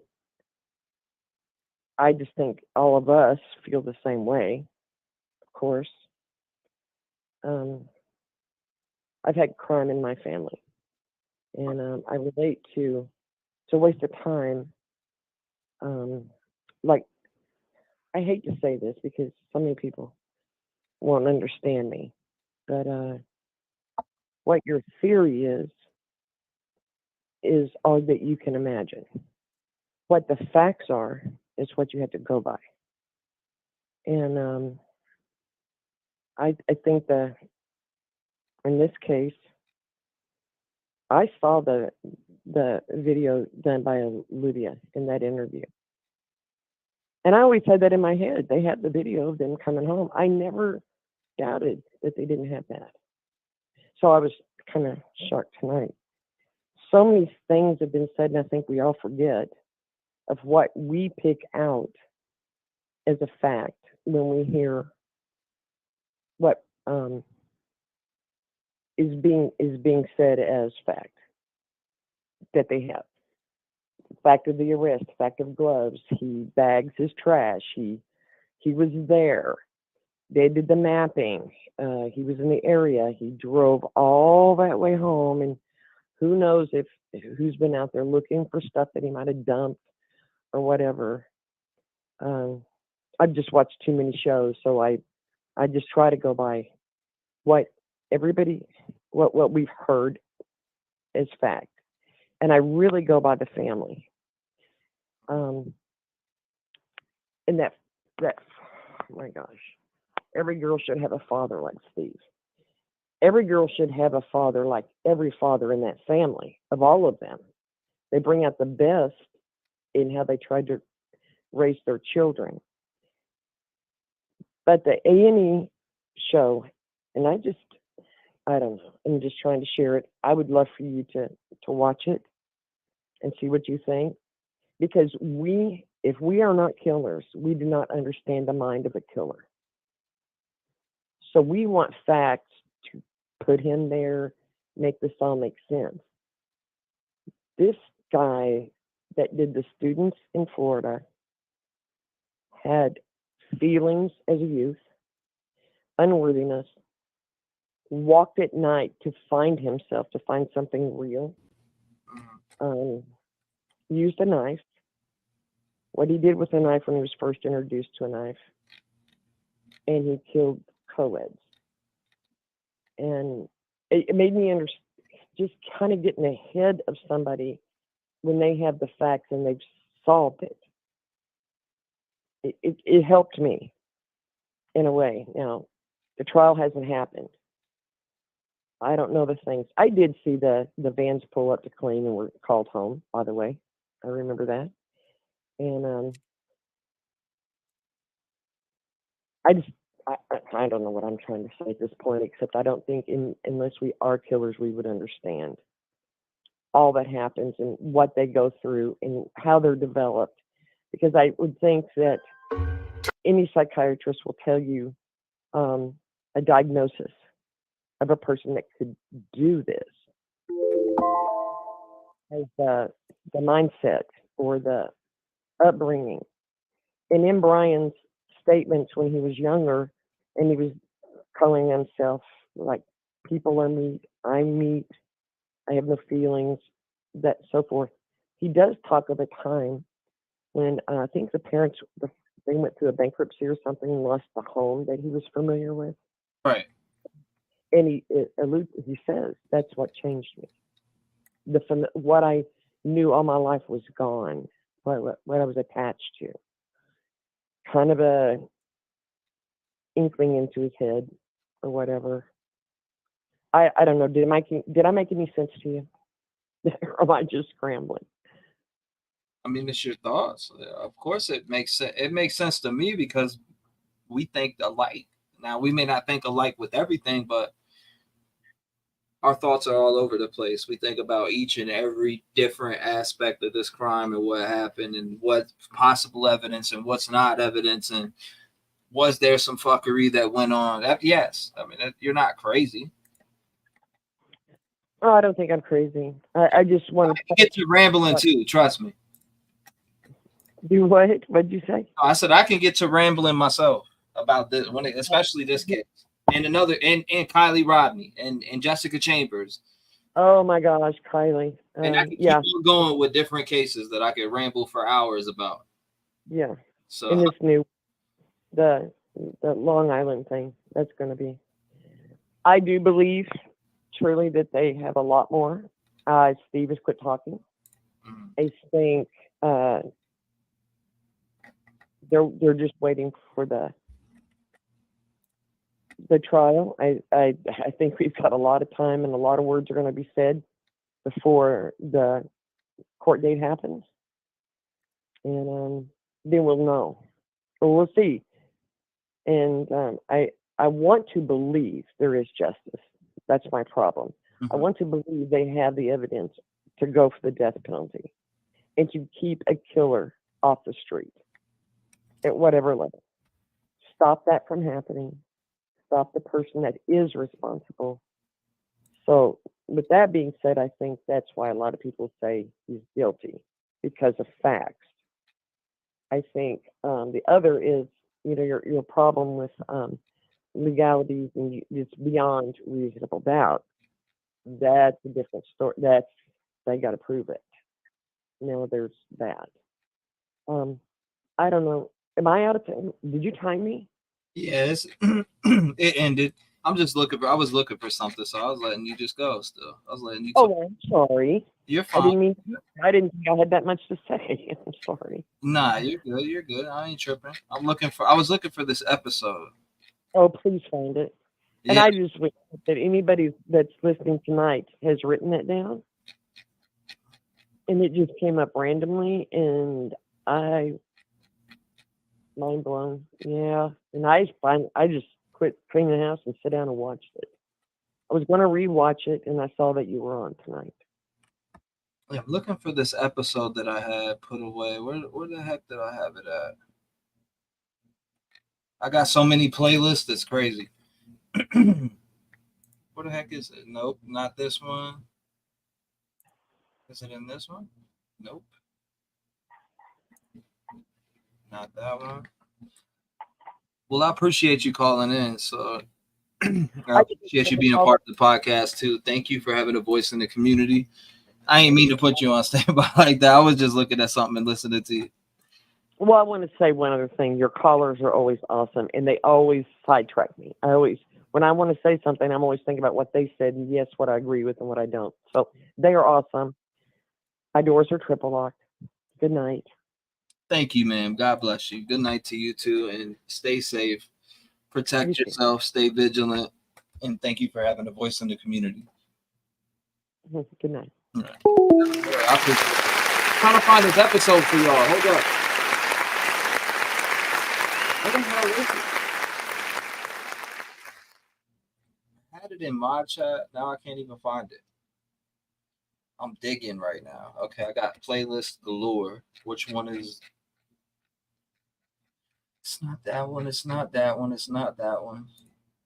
All right, let me go back down my history again. I am looking in my history and I cannot find it whatsoever. I'm trying to remember what day it was. Did it get flagged? I think it got flagged. It definitely got flagged. 100%. If you can't find it in your history, it got flagged, in my opinion. Hump Day. What's going on in chat? Jell says, Gemma, anyone calming to be a lawyer and thinks he's guilty should be utterly ashamed, for real? I think he's guilty. But that's just me. I'm not a lawyer, though. Is that blood at foot of sliding door? Where at? I don't see no blood.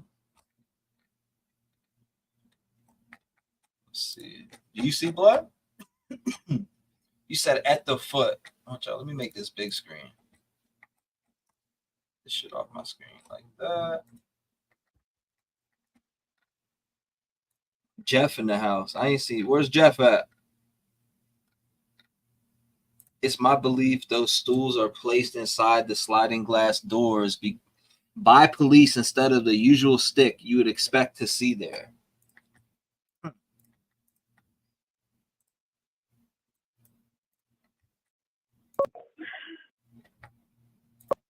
832, what's going on? You live? Yo, T-REV, this Sonny from the H. Look at this guy. What's going on, Sonny from the H? Bro, I'm trying to figure out why I got banned from Discord, bro. You still on that, bro? Yeah, like, I want to just apologize to everybody in chat. Mm-hmm. And I want to apologize to you, bro. It's cool, bro. Ain't no hard feelings. Like, I fucked up, man. I was on some bullshit, bro. It's all good. It's all good. I ain't tripping. Bruh, I was like on some drunk ass shit, battling fights in Discord that I shouldn't have even engaged in, you know? Nah, it's cool, bro. It is what it is. We all make mistakes. It shit happen. Yeah, bro. So like I ain't even gonna lie, since the past like few days, like I missed engaging with the community, bro. Like, so I just want to see if I can get a spot back in the community of Discord with you. You say you want to get a spot back? Sonny the dentist. There's chat going already. Sonny the dentist. Bro, ignore the chat. The chat hates me. I don't even know why, man. No, alcohol, what? People like, alcohol makes tons of mistakes. I'll just read the chat, man. I don't have no problem with you, bro. Like I said, it was with that you had problems with a lot of other people. Bro, I did, but like, man, look, I just want to apologize to everybody. Like, that shit wasn't me.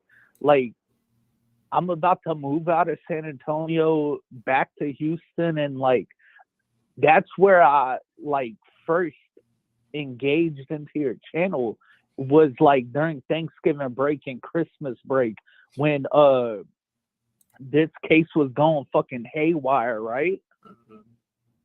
Like, bruh, it was like 24-hour lives every day. We was trying to get to the bottom of this. Now, like, I want to stay on subject because I don't want to make this all about me because, like, that's not who I am, right? Mm. But I do think after watching the YNW Melly situation unfold the way that it did, with his defense attorneys drilling into the jury's minds of reasonable doubt, and for Melly's mom to come out and say like it was 9-3 not guilty, like that shit has my mind booming. Because you think about those two unidentified DNAs, right? Yeah, definitely. For sure. We got to know who they are. Yeah, that's a defensive strategy of like, okay, we don't know who this is, but possibly it could be connected to the murders, or possibly it couldn't. Yeah, we definitely need to know. We need to know who it is. If it wasn't near the bodies, then you could probably extract some more DNA. Yeah, man. I don't know where this case is gonna end up though. Like, bro, I'm gonna be honest. Like, Bethany, like, why did they have to wait the 8 hours to call for help? It's as simple as like, bro, somebody's breaking into your house. Somebody in your college atmosphere. Like, why would you not call the cops immediately? What is the excuse? And guess what? Ann Taylor is going to use that. She's going to use that to do her job and prove, hopefully not beyond a reasonable doubt, that Bryan Kohberger could be innocent. One juror is all that it takes to fuck it all up.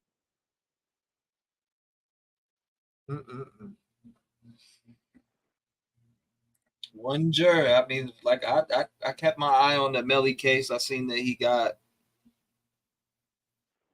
It was it was locked. Bro, they got locked and they could not agree. I seen his mom say 9 not guilty, 3 guilty. Then I seen it. The reporter said no, that's not what it was. It was 6-6. So I was keeping a close eye on the Melly case. And I think that last run with the defense on one of the last days, or actually the last day they went before they went into deliberation, the defense made a good point on the dude threatening. That's not the right word. The detective literally sat there and threatened the dude that he would be sent back to Haiti. He fucked up, and he had immigration officers in the room. So yeah, it was messed up, and I think that impacted the case a lot. In track 100, he was the defense attorney, and let me say this clear: Melly did that shit, but what the defense did was this: they said, "Oh, Trek, that guy who testified, the one with the red sweater with the jacket, who said, oh, Melly never got in the car, but he made it clear that, like." Damn, my time ran out. It's all good, bro. But nah, it's crazy. Just hit me up, email me, man. I'll holler at you. Hey, bro, you put me back in that Discord or no, bro? Like I said, email me, bro. I'm gonna holler at you. Email me. All right, bro. I got you, my boy. Hey, love, Rev. No doubt, love, bro. Shout out to you, love you, bro. Man, stay safe, Sonny. I'm gonna holler at you. For sure, bro. I'm gonna holler at you. All right, bro. I'm gonna email you, bro. All right, brother. Email me. I'll be looking for it, for real. All right, bro. Let's get it. All right, later. Hey, Sonny the dentist, you know what I mean? Sonny the dentist. Good morning to you, guys from TV. From Great Huh? I woke up another day sober, so thank you, T-REV, for that tune. What the fuck is that? So why you get kicked out the forest, huh? Nah, shout out to Sonny. He's owning up to 845. You're live. What's going on? See? Yes, you are live. What's up? Oh my goodness! Finally. Well, good morning. Good morning, everyone. Okay. So before I begin to give you my thoughts on why right now, if you were to ask me, and if I was a juror, why I would say not guilty, I just want to say I want justice for the victims. And right now we're just having a discussion, and I don't know if he's guilty or not. But if you were to ask me right now, the reason why I would say he's not guilty is I understand about the touch DNA on the sheet. My issue is it could be a match to him, fine. Just prove to me and show me that BK was there in the room, committing the crimes in the house, somewhere, anywhere. If it's his car, we have 1,001 theories of why there's no DNA. He cleaned it up, he put plastic, he did all of this.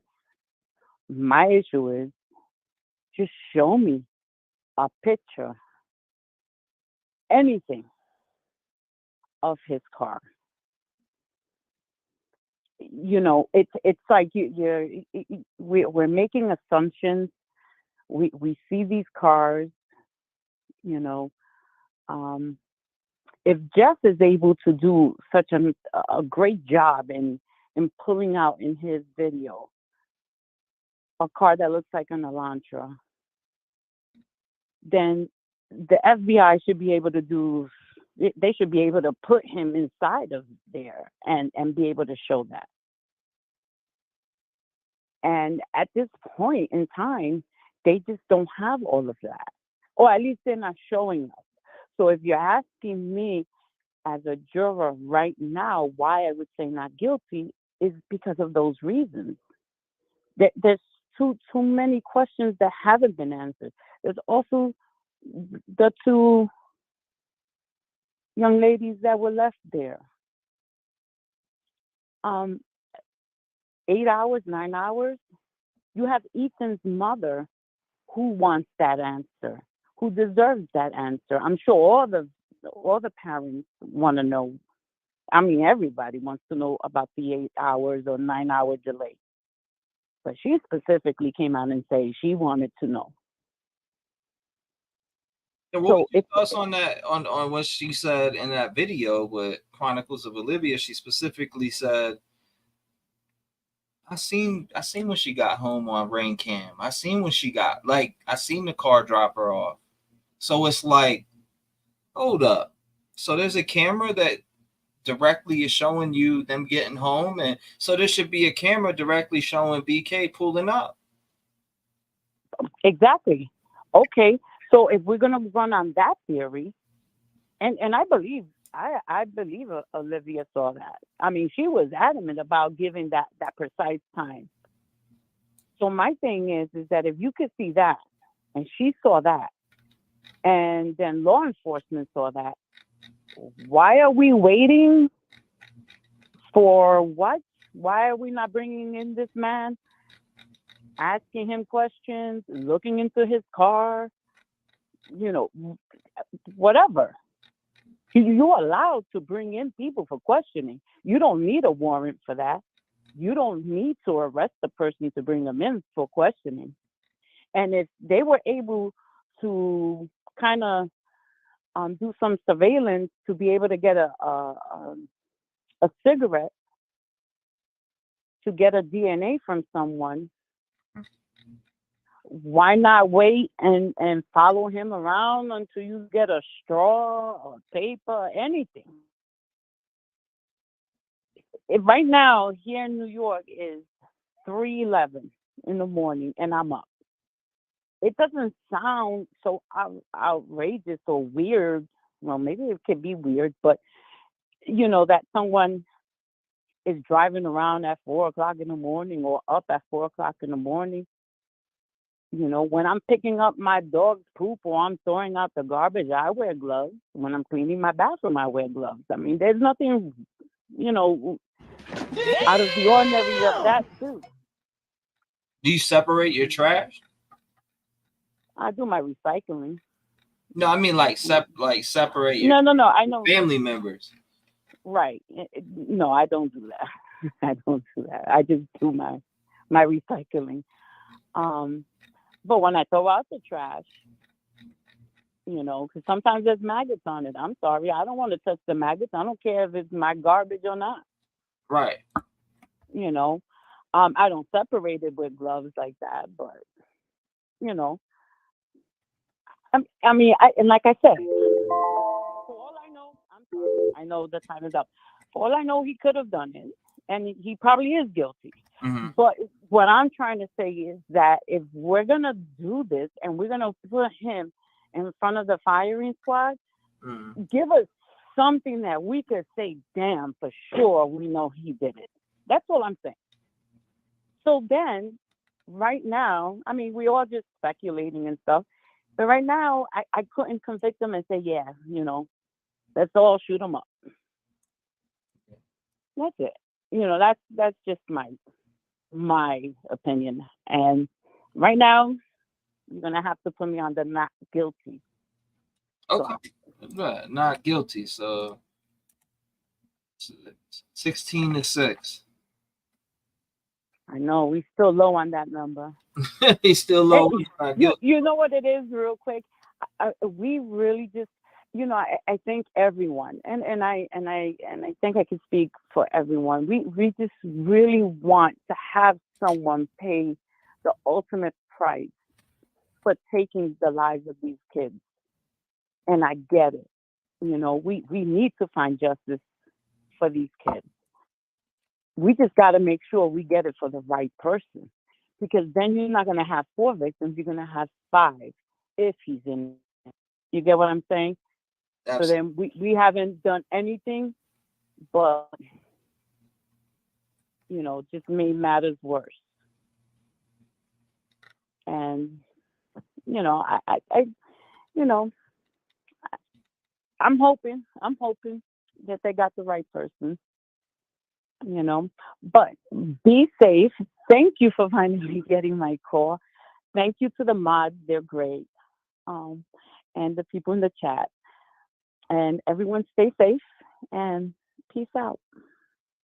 Thank you. God bless you. And I appreciate you being a part of the Allegedly with T-REV podcast. Lock your doors. Stay safe. Shout out to my New Yorkers. Yes. Good night. Good night to you. Oh, good morning, actually. Yeah, good morning. Bye-bye. That's a fact. Shout out to her.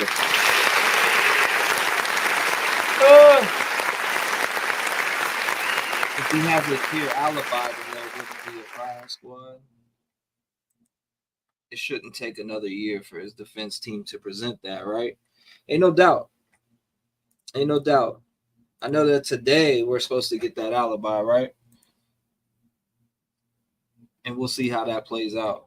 Will we get the alibi? I don't know. I'm not too sure if we'll get an alibi today, ladies and gentlemen.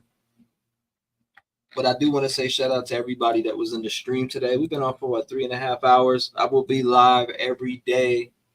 I know I'm going vacation on Friday until Sunday. So I'll be on vacation then, but I'll have content dropping. But I'm gonna be live every night from tonight, tomorrow, the next day, the day after, all the way leading up to Friday. Shout out to everybody that came by in the stream. I appreciate you. I love you. It was fun, homie. Chris says, Jeff says, I don't think Mr. Gonsalves means she saw Kaylee and Maddie get out of the car at the house. Now that's passive aggressive. Everyone was sober calling in. It's a miracle. I totally agree with one point she said. I could not agree with the death penalty till proven guilty. Right. We need the rest of everything they had. But Casey Anthony, that was a nightmare case. And it looked like an open and shut case. So, you know, you got to keep your mind open to all those different things and aspects. But I definitely think Bryan Kohberger is our guy. I'm not thinking further past that. I'm just saying in general, if they have other DNA, then they need to corroborate what DNA that was. But we've yet to really seen everything. It's not all open. It's not open to us to dig into. So, but shout out to the mods. Shout out to everybody that took part of this podcast and was just chilling in chat. Shout out to you, Carlo Barboza. Barbarossa, I think it is. Mucka, I appreciate you. Jim in the building, Downtown Wonder, Angelica, Angel, Courtney. I can't get through, but BK talked to his neighbors about Idaho 4. He knew they were looking for Elantra. He's so thorough about his defense. Why not call in his car? Yeah, don't miss the lives because we'll be live every night. That's a fact. We'll be live every night, and maybe have maybe I'll do an open panel tomorrow night. I don't know. I haven't decided yet. But you guys already know what time it is, right? You guys know what time it is, and we do it. We end it this way. It's a tradition now. So we mute up.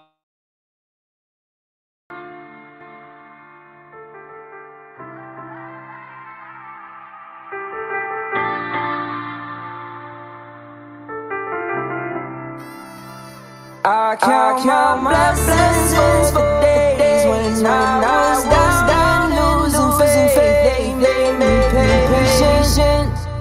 All I can say is I really wouldn't be the same if I ain't gone through all the pain. Look what it made me. All I can say is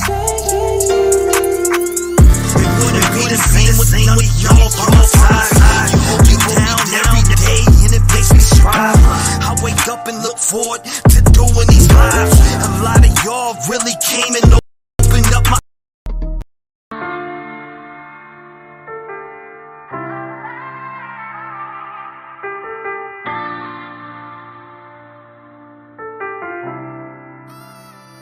I count my blessings for the days when I was down and losing faith. They made me patient. All I can say is thank you. I really wouldn't be the same if I ain't gone through all the pain. Look what it made me. All I can say is thank you. It wouldn't be the same with none of y'all by my side. You hold me down every day and it makes me strive. I wake up and look forward to doing these lives. A lot of y'all really came and opened up my eyes, and I hope I gave it back because it comes with yours. No matter what they say, I know I opened up them doors. I brought a family together even though shit was rough. They tried to shut us down, but we really shut them up. No matter what, we stand together when shit gets tough. I wanna thank everyone for showing me love. The Rev Gang family is something I cherish and love, and I'll smack anyone for fucking with us. Blessings for the days when I was down and losing faith. They made me patient. All I can say is thank you. I really wouldn't be the same if I ain't gone through all the pain. Look what it made me. All I can say is thank you. No one making a voice to the voiceless. People get killed for other stupid choices. Standing up for the families that took a loss is something that we find important. Rap gang strong, chest up. Little homie, keep your head up. You can be whatever you want. Get rid of the fake and it will lead up. All my life I strive for greatness. I manifested my time with patience. People try to copy us, but respect is earned. It's not an obligation. I love the fam and they love me back, and that's why I always have the backs. I give a voice to those people who were never given a chance for them slimy cats. When you come here, you ain't a number to me. I really take time to read what I see. Don't forget to lock your doors, cause there's danger all up in these streets. Y'all really put life into the air that I breathe. I really am thankful for all of my peeps. Your loyalty means a lot to me, so this is a special thank you from me. Blessings for the days when I was down and losing faith. They made me patient.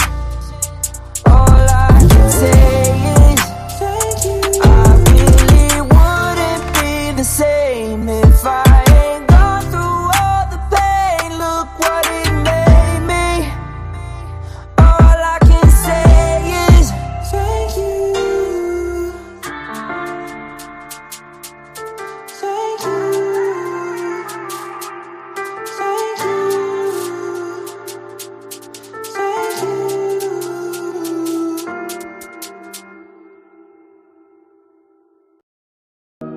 Hey, look, you know, sometimes we're all at our breaking point, and sometimes we want to take our life. You know what I mean? Like, I was at that stage this summer, and I happened to find Upchurch's music, and it lifted me through my dark stage and what I was going through in my mind. If I can find peace, you can. And I'm making this song for you. Yeah, you. the one going through it, the one struggling, the one feeling like this is the last day, the last piece of air that you're gonna take into your lungs. This is for y'all, man. I love you. I have a lot I need to say to you. I don't know what's in my mind, but is it really the truth? I be going crazy like I'm trapped in a prison. I'm about to take pills. Now I'm looking like a fool. Every day I wake up, I'm sitting here depressed. Nobody wants to listen. I got a lot on my chest. All these thoughts that are running through my head won't get out my mind. Now I'm laying here in bed. I'm about to lose control. Yeah, this is taking a toll on my body. I feel lonely in my mind like nobody can find me. Now I'm lost in a maze, heart full of pain. Every single day I become more afraid. I look at myself and I hate what's displayed. I wish I could rearrange the thoughts in my brain. I'ma be a voice for everybody struggling, going through life, wishing that they were never made. I'm sitting here talking to you, would you please listen? My mind isn't capable, the walls are like a prison. I feel like everything is falling, nobody gets it. And when I talk to God, I just don't think he listens. Where were you when I was looking up to you for help? Where's my mom? The drugs got her stuck in a cell. But I can't help but feel like I'm the one that fails. Is this what it feels like when you burn in hell? Everything feels like a knife in the heart. No, why does every thought I had gotta be so dark? Everyone around me always tells me that I'm smart, but then I take a look in the mirror and the past always sparks. It sparks, man. I spill my heart when it comes to making music, but all my life everything's been so abusive, and I can't get away from it. That's why I'm always losing. Every decision that I make always shows it's proven. I don't really know, but I'm going with the flow. Every day I wake, I just keep my eyes closed, cause I can't go through this anymore. The pain in my heart drives me to the flow when I'm losing it. I don't know what to do with this. Everything is so ludicrous. I feel it when it moves within. The walls are closing on me and I really wanna change, cause every day I wake I'm going through this fucking pain. My body feels numb, that's when the thoughts enter my brain. I just wanna shut them off and let the picture paint. Look, I'm getting sick of it. Every day gets ignorant. I move one step, but then it's like I went and pitched a tent. No, I'm stuck in the mud and I can't move a bit. Every day is misery, but I'ma speak to my kids. I need to talk to y'all. Daddy loves you. I know that I ain't been the best. I love you. I feel like I failed, so now I wanna lay and rest. I gotta go. Maybe I need help, but now I'm thinking death. I gotta die. Nobody loves you till you're hanging up by your neck.